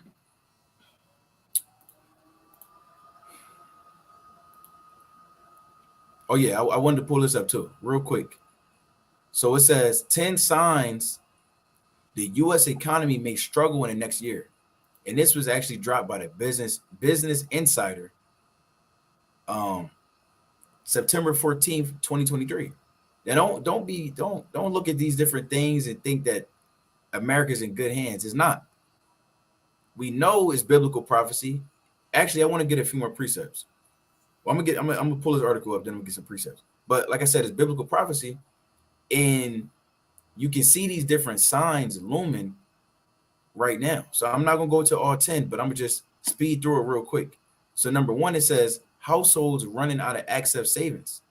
Before, you might have been able to have a budget and save, and have a one savings bank account.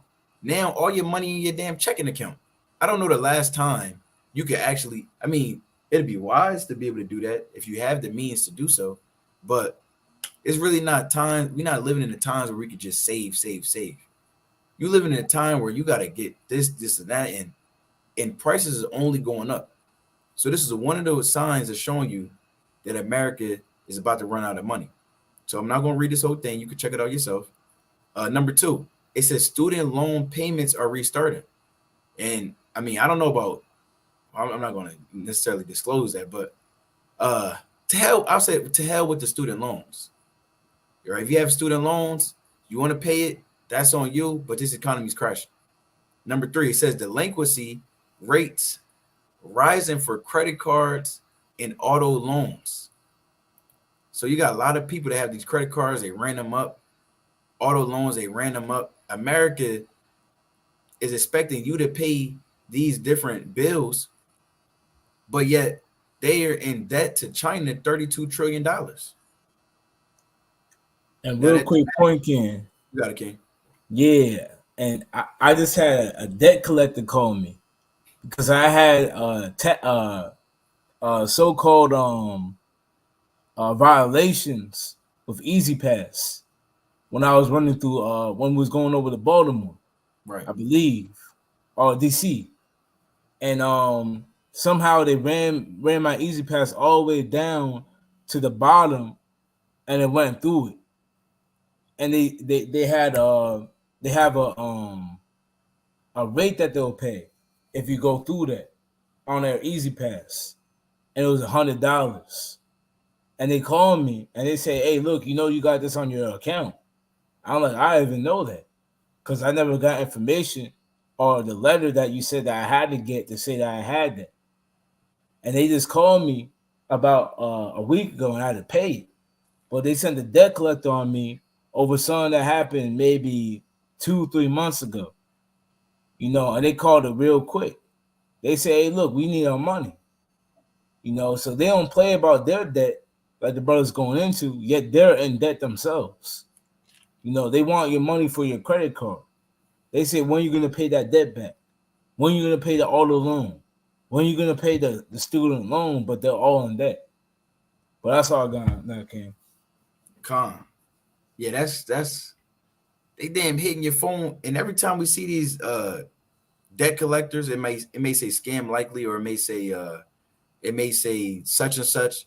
Look, you kind of, I mean, if I don't got it, how you gonna get it? I don't get what they really think is gonna happen. Right. But that show you that this economy is done. They calling you for something that happened 10 years ago. Now, Salakia. So it says default rates rising for corporate loans. You got these different businesses that took out these hundreds of thousands to millions of dollars, and they can't pay it. And that happened as well in 2008. You had a few big banks. I believe it was the Linden Brothers, if I'm not mistaken. You had what is it, Gold Berenstein or something like that. Yeah, two big banks that collapsed around September of 2008, and then ultimately it led to that. Well, actually, it was around April to August, and then I think the crash happened in September 2008. But nevertheless, we see these same things happening again in the earth, right? They continue to happen, right? So number 5, it says interest coverage ratios are failing. It's like it's falling for both investment grade and high yield business debt, which is pretty much just saying that a company's income to how much it needs to spend on paying back its debt is pretty low right now, right? It says banking sector loan growth slowing rapidly. Oil prices is rising. China, Japan, and Europe is slowing. And even over with China too. Without BRICS, China is nothing. Literally, their economy is collapsing as we speak as well, right? Because again, America owes them $32 trillion. So they kind of handicapped to America. That's what the Lord said, woe be unto thee, Babylon and Asia. They kind of joined together in 2nd Ezra 16:1. Number 9, it says long-term interest rates rising for non-economic reasons. And the last one, higher interest payments for the U.S. government. So it says also noted higher interest payments for the U.S. government as another downside risk to the outlook. Projections published by the Congressional Budget Office show increasing estimates for the upcoming decades for federal interest payments as a share of GDP. So yeah, this place is finished. But we can go back into this. So do you want to touch on you want to go over number 3 or No, you can skip that. Yeah, we're gonna skip number 3. We can easily, you can link that up to Russia. You can link that up to China. This a rise of another empire. Obviously, it's not within America. It's not going to be the rise of the Eastern America, the rise of the Western America. Hey, but there's going to be rises of different empires. But with that, we can move on. Yeah, that's actually spirit. That's only pretty much the main thing we was going to touch on, because we know that I'm gonna get this precept real quick, right, just to show you why the brother said this being about Russia and even just the East. So this is Revelation chapter 17, and I'm gonna get verse 10. Revelation chapter 17 and verse 10. And there are 7 kings, 5 are fallen, and one is, and the other is not yet come. And when he cometh, he must continue a short space. So these 5 kings is talking about, or the 7 in total. We're gonna go through all of them, but the 5 will be what? Britain, right? So-called Britain, Spain, France, Germany, and Greece. These would be the 5. Now, the one is would be Rome. It is because during the time of John writing this or getting his vision, they were in rulership during the time. This is around 96 AD when John is getting his vision. Then you have the one that when he comes, he got to continue for a short space. That's Russia. And Russia's they're about to be the next ones in rulership for a short time. It's not going to be it may not be for, I'm not going to say for sure, but I highly doubt through the spirit of power, how about Shem Yashai, it'd be for 10 years, even 5 years. This would be a very short thing, right? But nevertheless, continuing on.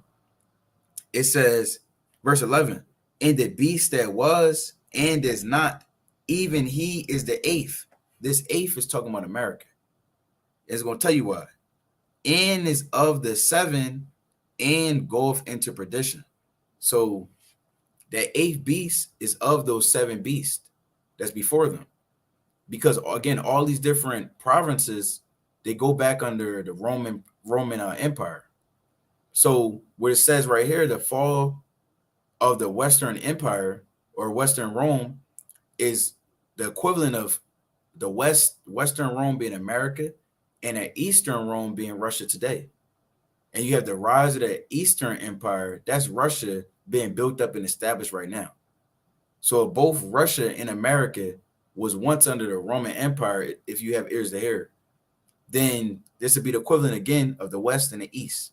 You got the East rising up right now. It actually says, I'm going to just read this one quick part. It says, as the Gulf widened, the largely Greek-speaking Eastern Empire grew in wealth, while the Latin-speaking West descended into an economic crisis. And we see that Russia right now, they're growing in wealth. Again, they're part of BRICS, the BRICS Alliance. They're very independent as a country. They don't have to rely on other countries. They got their own oil. They got whatever they need. They got it. And if they don't have it, they're going to get it from a ally that's over in the East that's against America. And America has put sanctions on all these different countries of the East. It says, while the Latin-speaking West descended into an economic crisis. And we can see America is descending into that crisis as well as France, UK, Spain. Don't be fooled. These other countries, they getting jammed up as well because they follow under that beast, which is America.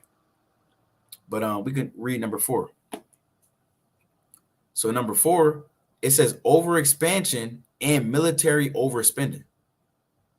Right. And I don't know. I'm going to say this right now. I don't know if we can read all 8. If we can, all praises. If we can, we can definitely come back to it. But number 4, it says overexpansion and military overspending. This is a good one. Yeah, that's chief right now. What's going on right now? Right. America's in every country with an embassy. They're stretched thin. They got their hands in every war. Hey, and their military is definitely overspending.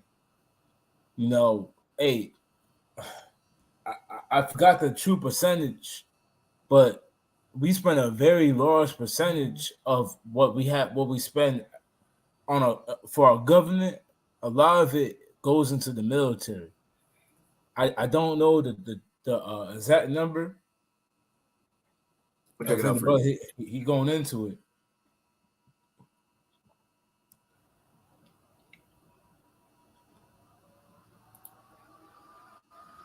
Going into it.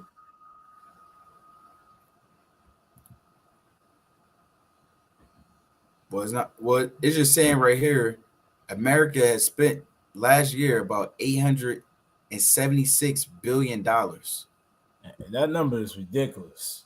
Almost $1 trillion. Well, not $1 trillion. 876 billion. Yeah, almost $1 trillion. Yeah. Somebody say, hey, look, you off 133 billion or however much it was, 124 billion. Hey, but look, that's almost $1 trillion. That's almost $1 trillion. That 124 billion, that's nothing to them. Obama signed that next week and send it over to Israel. He looks at 124 billion and he scoffs. And he said, we got it, man. They running up the tab. You Right. know, that's a ridiculous amount of money to spend in military. You know, in military, your economy is about to collapse, and you spend $876 billion on your military. Con. And this is Go an article. This the visualcapitalist.com. It says U.S. military spending compared to the rest of the world. It says the U.S. spends more on its military than the rest of the top 10 highest spending countries combined. Combined. It says the United States. Now this is as of 2020, because we just saw the other number was 848 billion. But it says United States around $778 billion. Military spending in the top 10 countries climbed to 1.48 trillion in 2020, breaking historical records. Now you can see the next highest is China. And what is it? About a third of what they're spending? $252 billion that China spent. But that's nothing in comparison to the 778 that America spends. You can see these other countries: Russia, 61 billion, South Korea, 45 billion, France, 52 billion, UK around 59 billion, Japan, 49, Germany, 52, India, 72. I don't know why. What the hell are they going to do? Damn Elamites. But anyway, they make up more than half of what all these other countries are, putting out. And actually, it says the combined military spending of this right here is only about $703 billion. And I only say only about, meaning compared to what America spends. But you if you had some more, you could bring out. Are we done with this article? Well, yeah, we done with this. I can go back to the other article. I believe, yeah. We touched on it. Let me see if I want to say something about that latter part. Well, I can read it. I'm gonna read it real quick. So it says over expansion and military overspending. It says at its height, the Roman Empire stretched from the Atlantic Ocean all the way to the Euphrates River in the Middle East. But its grandeur may have also been its downfall, meaning how grand and how expansive it was. It also was its downfall, as you see with America. It says with such a vast territory to govern, Slovakia, the empire faced an administrative and logistical nightmare. Even with their excellent road systems, the Romans were unable to communicate quickly or effectively enough to manage their holdings. Rome struggled to marshal enough troops and resources to defend its frontiers from local rebellions and outside attacks. And by the 2nd century, the emperor Hadrian was forced to build its famous wall in Britain just to keep the enemy at bay. As more and more funds were funneled into the military upkeep of the empire, technological advancement slowed, and Rome's civil infrastructure fell into despair.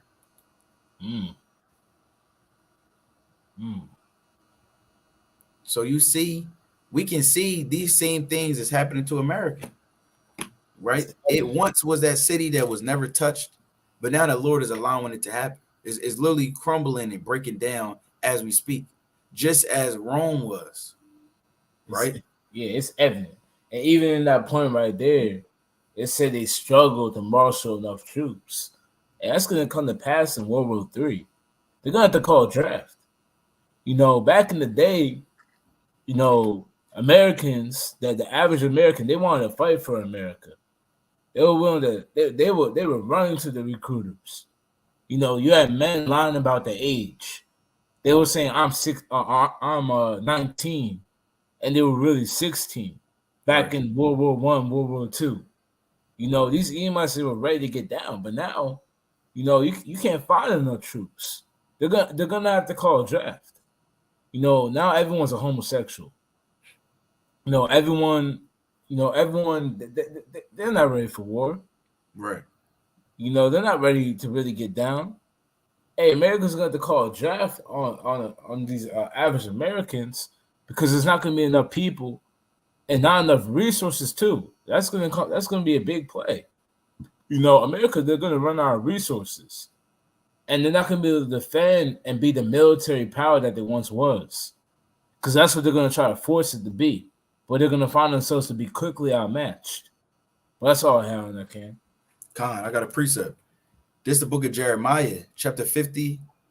I want to start at verse Jeremiah chapter 50, and I'll start at verse 28. It reads, "The voice of them that flee and escape out of the land of Babylon, to declare in Zion the vengeance of the Lord our God, the vengeance of his temple. Call together the archers against Babylon, all ye that bend the bow, camp against it round about. Let none thereof escape. Recompense her according to her work, according to all that she had done. Do unto her, for she had been proud against Yahweh, against the Holy One of Israel." And it's more I want on this verse, but hey, America has been proud against the Most High Yahweh Bashem Yahushai. All the evil they've done, how they just came through and took over the land that the Lord had given for the time being to the northern tribes, to Gad, Reuben, and Ephraim on down, and how they boldly then raped, robbed, and pillaged his way to taking over and establishing a independence in 1776 and becoming a world superpower in the early 1800s, and then ruling over all the earth. Well, America is soon about to crumble down as quick as it rose up. We're reading on. It says, verse 30, "Therefore shall our young men fall in the streets." And it says, Rome struggled to marshal enough troops and resources to defend its frontiers from local rebellions and outside attacks.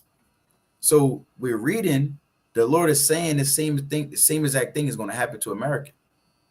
It says, "Therefore shall her young men fall in the streets, and all her men of war shall be cut off in that day, said Yahweh.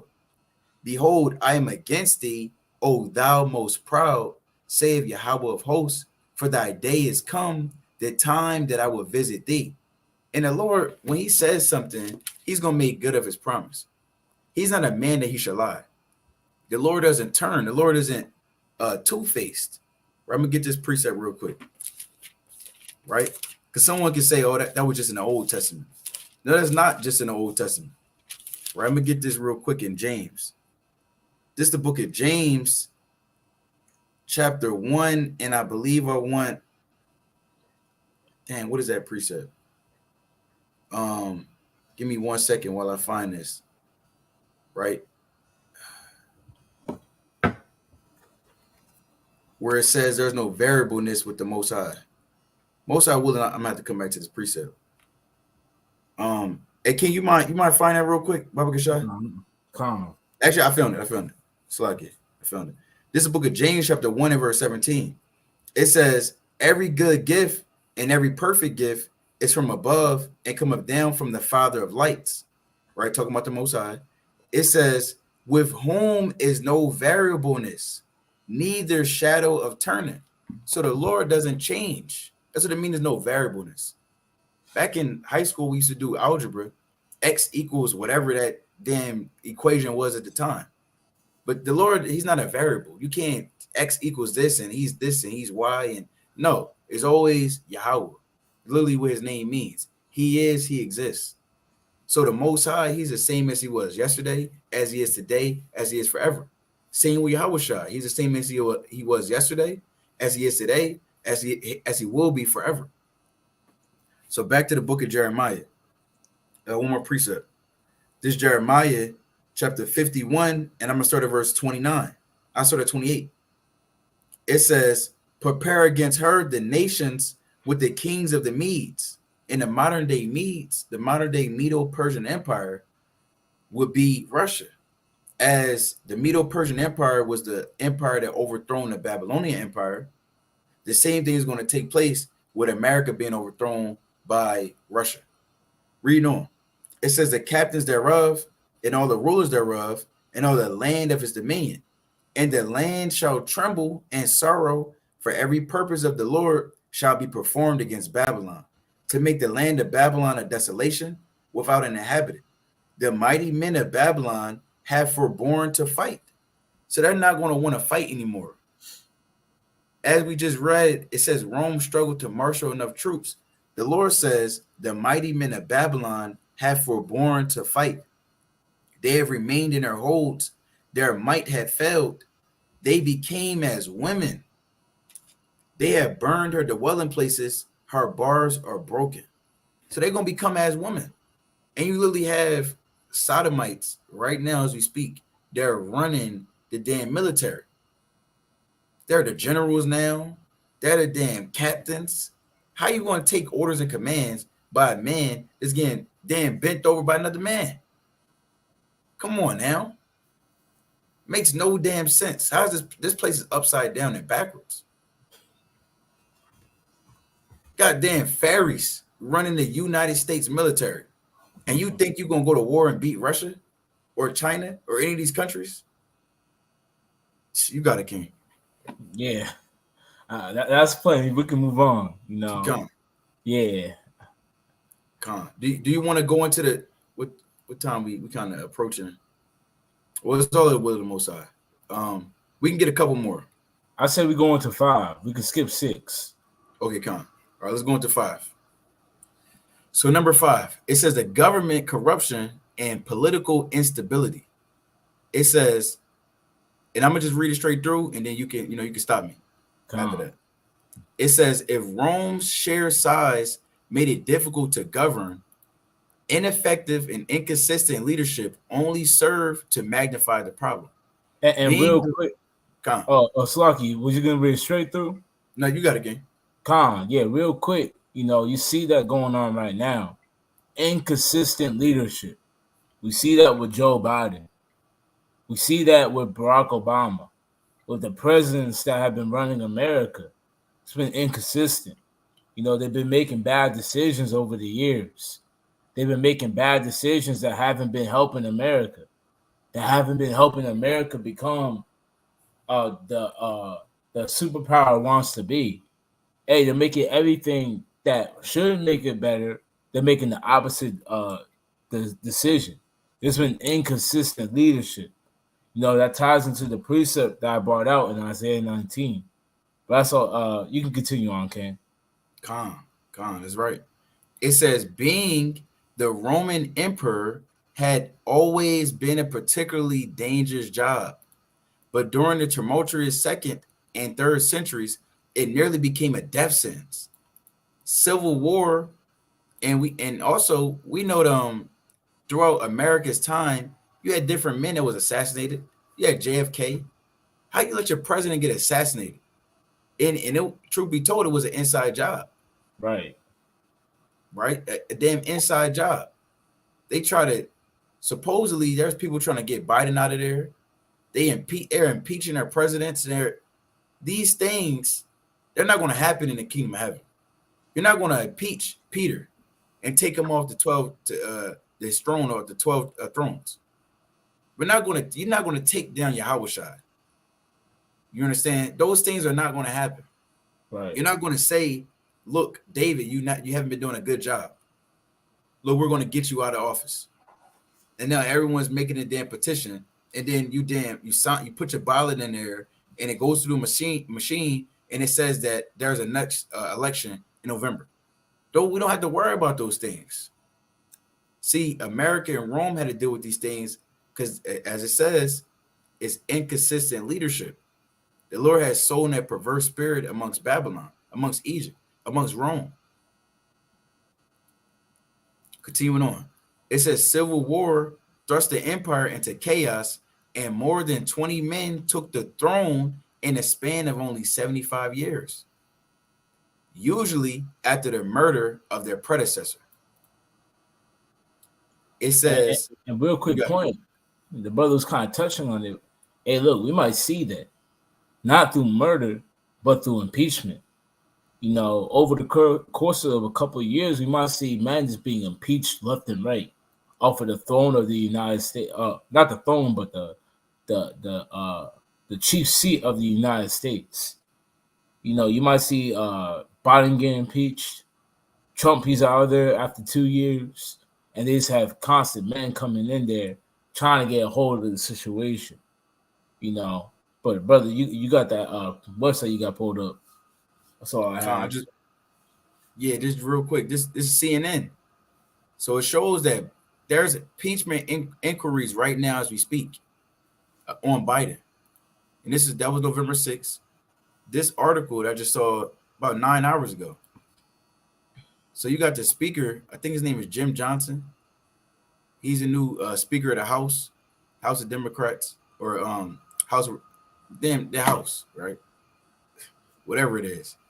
But his name is actually Mike Johnson. So Speaker Mike Johnson, he suggested that impeachment inquiry of President Biden will be moving into a next appropriate step, which includes gathering key witness testimony.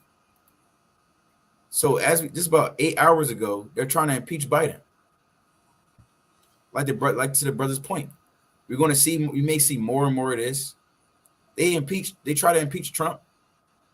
They move forward with that. They impeached Nixon back in the day. And now what? They have Biden damn near about to be impeached. What we're seeing right here is that it says civil war thrust the empire into chaos, and more than 20 men took the throne in a span of only 75 years, usually at the murder of their predecessor. We're going to continue on. So it says, the Praetorian Guard, the emperor's personal bodyguards, assassinated and installed new sovereigns at will, and once even auctioned the spot off to the highest bidder. The political rot also extended to the Roman Senate, which failed to temper the excesses of the emperors due to his own widespread corruption and incompetence. And also, even with the House of Representatives in America, they had what the hell they have in office at first? I forget. I mean, just a few. They just literally impeached a few of those guys, removed them out of office. Then they got another Speaker of the House, Mike Johnson.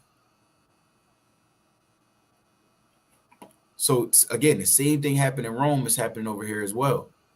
It says, as the situation worsened, civil pride waned, and many Roman citizens lost their trust in their leadership. And we see that happening on a mass level.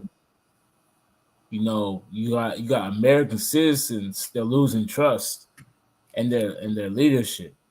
You know, that's why, you know, or not even, but when you see these so-called right-winged Edomites, hey, they're looking to call for arms. You know, they think that Biden's coming to take away all their guns and impose tyranny. And they're getting ready to rebel, man. You know, they're talking about overthrowing that. What was that? January 6th. We just talked about it. Right. When they stormed the Capitol. You know, they're fed up. They're losing trust in their leadership. You know, they're losing trust in what they used to want to die for. They're losing trust in it. And right now, they're willing to take matters in their own hands. But that's all I got on that, Cam. I had a quick precept on this before we move on to probably the last one. But it's 2 Ezra chapter 15 and verse number 16. It says, for there shall be sedition among men, and invading one another. They shall not regard their kings nor princes, and the course of their actions shall stand in their power. And that's what we see right here. In America, there's literally a lack of trust in who's running this so-called country. And we know these guys, these presidents, they're just puppets. There's really men behind closed doors that's actually ruling things. But nevertheless, it's every day it's a battle between the left and the right, the liberals and conservatives, Democrats and Republicans. It's all the same damn things that was going on in Rome. But we don't want to, continue on. We should all understand by now that, again, Rome is America today. Now, this one, I almost forgot about this one till I had to scroll down. Number 7. It says Christianity and a loss of traditional values. It says the decline of Rome dovetailed with the spread of Christianity. And real quick, when it says Christianity, it's not necessarily talking about the Christian church today. Right. It's chiefly talking about us Israelites who are following and serving Yahweh Bashem Yahushua. Right now, we know that they made the religion of Christianity. It actually mentions it in 3:13, but nevertheless, this is talking about the Israelites who are following the Lord. You want to add on to that, King? Yeah, it's chief. We understand through our rising up, that's the fall of the nation that has us in captivity. When Israel comes back to the true God and follows him, the nation that has them in captivity, they lose power. Even when you look in the book of Judith, they understood that us being in sin was our downfall, and they try to keep us in sin. When you look at the song of the three holy children, it says that we became less than any nation because of our sins. I'm gonna get that precept real quick. So when understand when we come back and serve the Lord our God, the Yahweh Bashem Yahushua, these nations, they lose their power. Same thing with the Roman Empire. When we started coming back into power, they were getting frantic. They were getting frantic. They were coming against our people. You had mass persecution against the church. Mass what's the word? Martyrdom. That's Martyrdom, the word. Yeah, martyrdom. Because they were trying to shut it down. The same thing's gonna happen in America. Once we start coming back, they start to lose power, and they understand that. That's why they're trying everything in their power to shut down the movement that we got going on right now. Us coming back to recognizing who we are, they're trying to shut it down. They're trying everything in their power to shut it down because they understand with us rising up, it means they're going to be pushed down further and further until they're destroyed. Let me get this precept. This is a song of the three holy children, verse 14. For we, O Lord, are become less than any nation and be kept under this day in all the world because of our sins. So we're only lesser than nations or less than any nation when we're in sin. But when even looking into this, the decline of Rome dovetailed with the spread of Christianity. With the spread of the true gospel of Yahweh Shai, that was contributing to the downfall of Rome. When that happened, they started to realize that they were losing power and that their kingdom was coming to an end. And even through the spread within that, they realized that, look, what we had set up before, it's not going to be the same. And these Americans, they realize the same thing. I believe it's going to touch on that, because through the spread of according to this article, so-called Christianity, what they had set up as a system of worship, a system of values, a system of what they deem to want to do, like America has right now, like Christmas, Easter, the so-called American dream, reverencing the white man. That's all going to go out the window once our people start to wake up. Once these nations start to wake up and realize, it's all been a lie. All that's going to go out the window, and it's going to cause the fall of America. But if you don't got anything else, you can continue to go on. Khan, I want to get a precept. This is the book of Jeremiah, chapter 50, and verse number 33. It says, thus said the Lord of hosts, the children of Israel and the children of Judah were oppressed together. Right? We understand the so-called blacks and Hispanics, we both being oppressed in the same land, and everywhere we're found in the earth, we're hand in hand joined together in oppression. Right? Reading on. It says, and all that took them captives held them fast, they refused to let them go. Their Redeemer is strong, Yahweh of hosts is his name, and he shall thoroughly plead their cause, that he may give rest to the land and disquiet the inhabitants of Babylon. So as the Lord is dealing with the children of Israel in this captivity, as well as our captivity in Rome, it led to the spread or it led to the decline of Rome. This was the chief reason why Rome had imploded, as well as the same reason why America is imploding right now. Because as we continue to shake the hand and brothers continue to teach, this is bringing about the different judgments of the earth. Right? It's the book of Daniel, chapter 2, and I'm going to get verse 40. It says, Slakia, 44. It says, and in the days of these kings shall the God of heaven set up a kingdom which shall never be destroyed. And the kingdom shall not be left to other people, but it shall break in pieces and consume these kingdoms, and it shall stand forever. For as much as thou sawest that the stone was cut out of the mountain without hands, and that it break in pieces the iron, the brass, the clay, the silver, and the gold, the great God had made it known to the king, which shall come to pass hereafter, and a dream is certain, and interpretation thereof sure. So the Lord said he made this certain, and he made this sure that the children of Israel were set up to break down these other nations. And we don't do it physically. We done it physically in time past.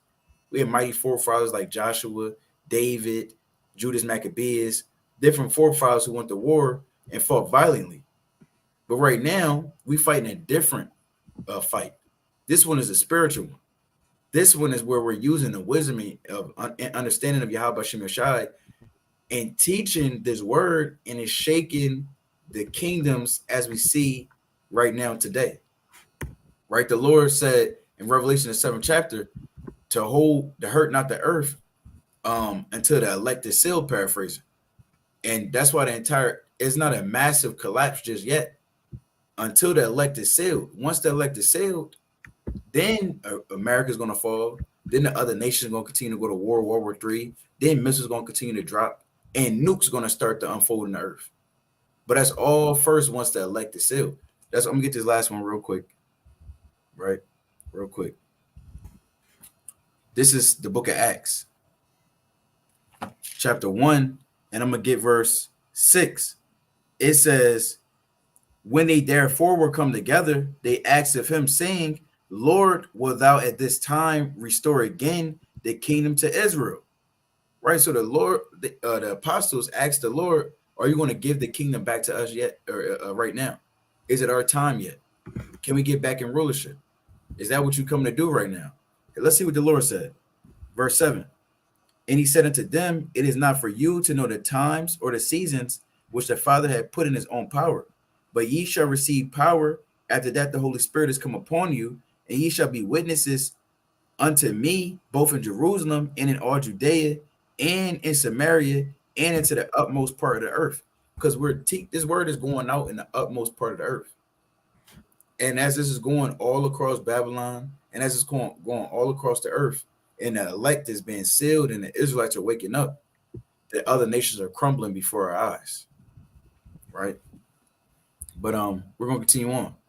So it says, the decline of Rome dovetailed with the spread of Christianity, and some have argued that the rise of a new faith helped contribute to the empire's fall. The Edict of Milan legalized Christianity in 313 AD, and it later became the state religion in 380 AD. These decrees ended centuries of persecution, but they may have also eroded the traditional Roman value system. It says Christianity displaced the polytheistic Roman religion, which is the worship of many gods, which viewed the emperor as having a divine status, and also shifted focus away from the glory of the state and onto a sole deity, right? The worship of Yahweh, Yahweh Shai. It says, meanwhile, popes and other church leaders took an increased role in political affairs, further complicating governance. The 18th century historian Edward Gibbon was the most famous proponent of this theory, but his take has been widely criticized. While the spread of Christianity may have played a small role in curbing Roman civic virtue, most scholars now argue that its influence paled in comparison to military, economic, and administrative factors. And of course, they're going to say that. Yeah. Why would you got it, King? No, Lucky, you sure? Yeah, Con, you got it. Yeah, and like the brother said, of course they're gonna say that. You know, Esau isn't gonna drop the full truth. Yeah, the Israelites coming back with a sole reason why Rome fell. Hey, we know that's the case. You know, the Israelites through waking up and coming back through to Yahweh Shai. Hey, that's the reason why all these empires fall. That's the reason why Babylon fell. Hey, that's the reason why Rome fell. Hey, it's through the Lord derailing these kingdoms and trying to get his people back to him. And we understand that. You know, but of course, like the brother was, I believe he was going to say, hey, they're not really going to say that. You know, they're going to say it was an economy. It was chiefly the economy, the military. This happened, that happened. Hey, through the spirit, we know those are all factors, but we know chiefly it's because of us. We are the main character in this story.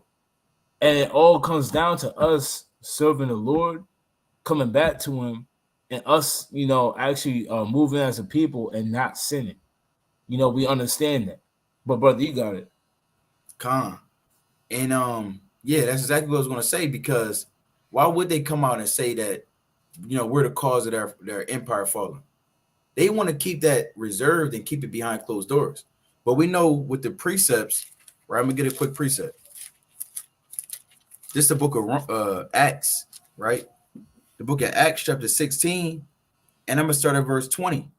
It says, and brought them to the magistrate, saying, these men, being Jews, do exceedingly trouble our city, and teach customs which are not lawful for us to receive, neither to observe, being Romans. And the multitude rose up together against them.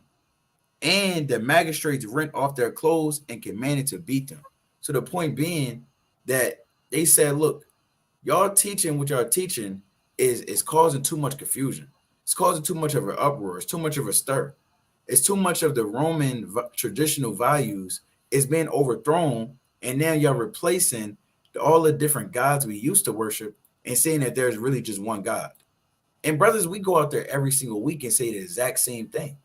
There's only one God. Only one God in the earth. His name is Yahweh. There's only one Lord in the earth, and his name is Yahweh Shai, who the world ignorantly called Jesus Christ. And we say it time after time and time again, and they hate that. And again, we can see that the things that we're teaching and pushing out is a clear contrary to America as it was to Rome as well, which led to the fall of Rome, which is indeed, right, the main reason why America is crumbling right now as we speak. This is why America will fall. It's because we're waking up. They can't do nothing about this. You can shut down a live. It's gonna be another brother making a live. You can try to stop us teaching. It's another camp out there teaching. You can try to put us in prison. It's gonna be another brother shaking a hand and sealing the hopeful elect.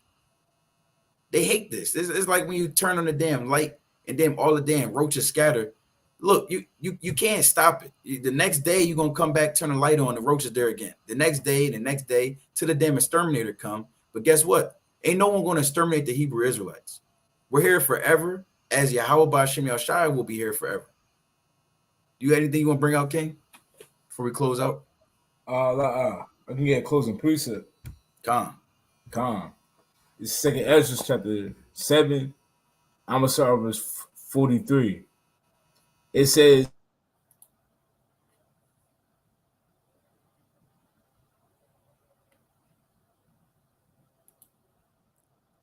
Salak, you still there? You still there, King? Damn, Satan. Yeah. See that? Hey, hold on. Yeah.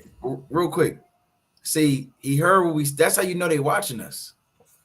The brother was literally every time he talked, it was no damn delay, or that didn't happen the whole time. He wasn't frozen. We go and start rebuking Esau, let him know he can't do nothing about this. Then it freezes. Right. That's how we know they watching. But all praise the Most High, you got it, King. They got mad when you brought the day of doom, man. They don't want to hear that. They want to hear about the end of their kingdom, about the day of destruction. But I'm gonna go into it. They gotta hear it. It says, "But the day of doom shall be the end of this time." So, like we continue to go in, every Wednesday, every Shabbat, going out in and out throughout the week, there is going to be a day of doom. It says, "The day of doom shall be the end of this time, and the beginning of the immortality for to come." So, as we go into the day of doom, as we bring out these prophetic events, as we warn you through the and try to show you these events through Watchmen Wednesdays, through shaking the hand out on a Sabbath. Hey, you gotta understand that through the day of doom and these things come to pass, the Lord says immortality is gonna follow right after that. Our kingdom is gonna follow right after that. We gotta understand that and accept these prophetic events. Look for them, watch for them, haste for them, like it says in 2 Peter, the 3rd chapter. Hasting for the days of the Lord, or for the day of the Lord, where the elements shall melt with fervent heat. We gotta look for these things. But I'm gonna keep reading. It says, "Wherein corruption is past, intemperance is at an end, infidelity is cut off, righteousness is grown, and truth is sprung up. Then shall no man be able to save him that is destroyed, nor to oppress him that have gotten the victory." And after all this destruction is going to come to pass, hey, there's only going to be those that are destroyed and those that have gone to victory. So Israel, you got to look to get the victory. Look to see these things coming, and not to let it be taken upon you as a thief in the night. You get caught sleeping, like the famous saying, with your pants down, caught with your pants down, man. You don't want to be like that. You want to get the victory and be able to receive the kingdom and all the riches and promises that are within the kingdom. So just make sure you're watching. As we say, every Watchman Wednesday, make sure you remain watching and continue to look into these prophecies and continue to endure and keep the faith. But brother, you got it. Khan, that's right. Very eloquently put down. All praise to Yahweh Shem Yahshai. And Khan, I'm gonna bring this out. This is the book of Jeremiah, chapter 51 and verse 53. It says, "Though Babylon should mount up to heaven, and though she should fortify the height of her strength, yet from me shall spoilers come unto her, said Yahweh. A sound of cry coming from Babylon, and great destruction from the land of the Chaldees." So the Lord's about to utterly destroy America. You understand? The Lord's going to utterly destroy America. Babylon's about to be eradicated and exterminated off the face of the earth. And we see these things happening. We see these prophecies taking place. We see these different nations continuing to get their weight up, so to speak. They ready to go toe-to-toe with the dragon. They ready to go toe-to-toe with America and ultimately overthrow them. And before that happens, we have to continue to do our due diligence as a nation to not only keep watching the prophecies, but make sure our spirit is actually right. You got to continue to confess your faults one to another. You got to continue to leave off from the sin. You got to continue to leave off from the things of the world and serve the Most High in sincerity and in truth. Because right now is a time where it's going to be a continuance of the falling away of the church. It's still a sifting season. So it'll be pointless for you to be on his live stream watching this video of America falling, and you keep falling, and you damn fall out the truth. You got to get your spirit right. That's my point. Get your spirit right as we see the judgment of the horror, and you don't want to be caught out there and be partakers with America as well. So I got this closing precept, right? This is the book of St. Mark, chapter 13. This is the book of St. Mark, chapter 13, and I'm going to read verse 35. It says, "Watch ye therefore, for ye know not when the master of the house cometh, at even, or at midnight, or at cockcrowing, or in the morning, lest coming suddenly he find you sleeping." So we keep and watch. We don't want the Lord to return, and he returns and we sleep. All hell is breaking loose and we was damn sleep. You being asleep is the equivalent of you being back in the world. Like the brother said, you being caught with your pants down, both spiritually or physically. No dealing with damn heathens. No doing the evil of the earth. You got to put that away. We ain't in the time to be looking back. It's a time of overdrive. It's a time of more fasting. It's a time of more praying. It's a time of more call upon Yahweh Shem Yashai so we can get out of here as we see that great day approaching. It says, lest coming suddenly he find you sleeping. And what I say unto you, I say unto all, watch. So Most High willing, you was edified, and Lord willing, you take heed to the different precepts that was being brought out. You took notes, maybe you highlighted a little bit, but nevertheless, all praise to Yahweh Shem Yashai. Most High willing, we'll be back again in future Wednesdays. But if the Lord takes us home, he takes us home. So you have any last words, King? Nah, that was well said. All praise to the Most High. So with that, we want to be a strong shalom. Of course, we want to give all honor and glory to Yahweh by Hashem Mashiach Malaki Washai. This brother Kasadi from WFI Jersey, Philly. Brother Yatazma, WFI Jersey, Philly. And with that, Kwame Sharala, keep watch Israel. Shalom. Shalom.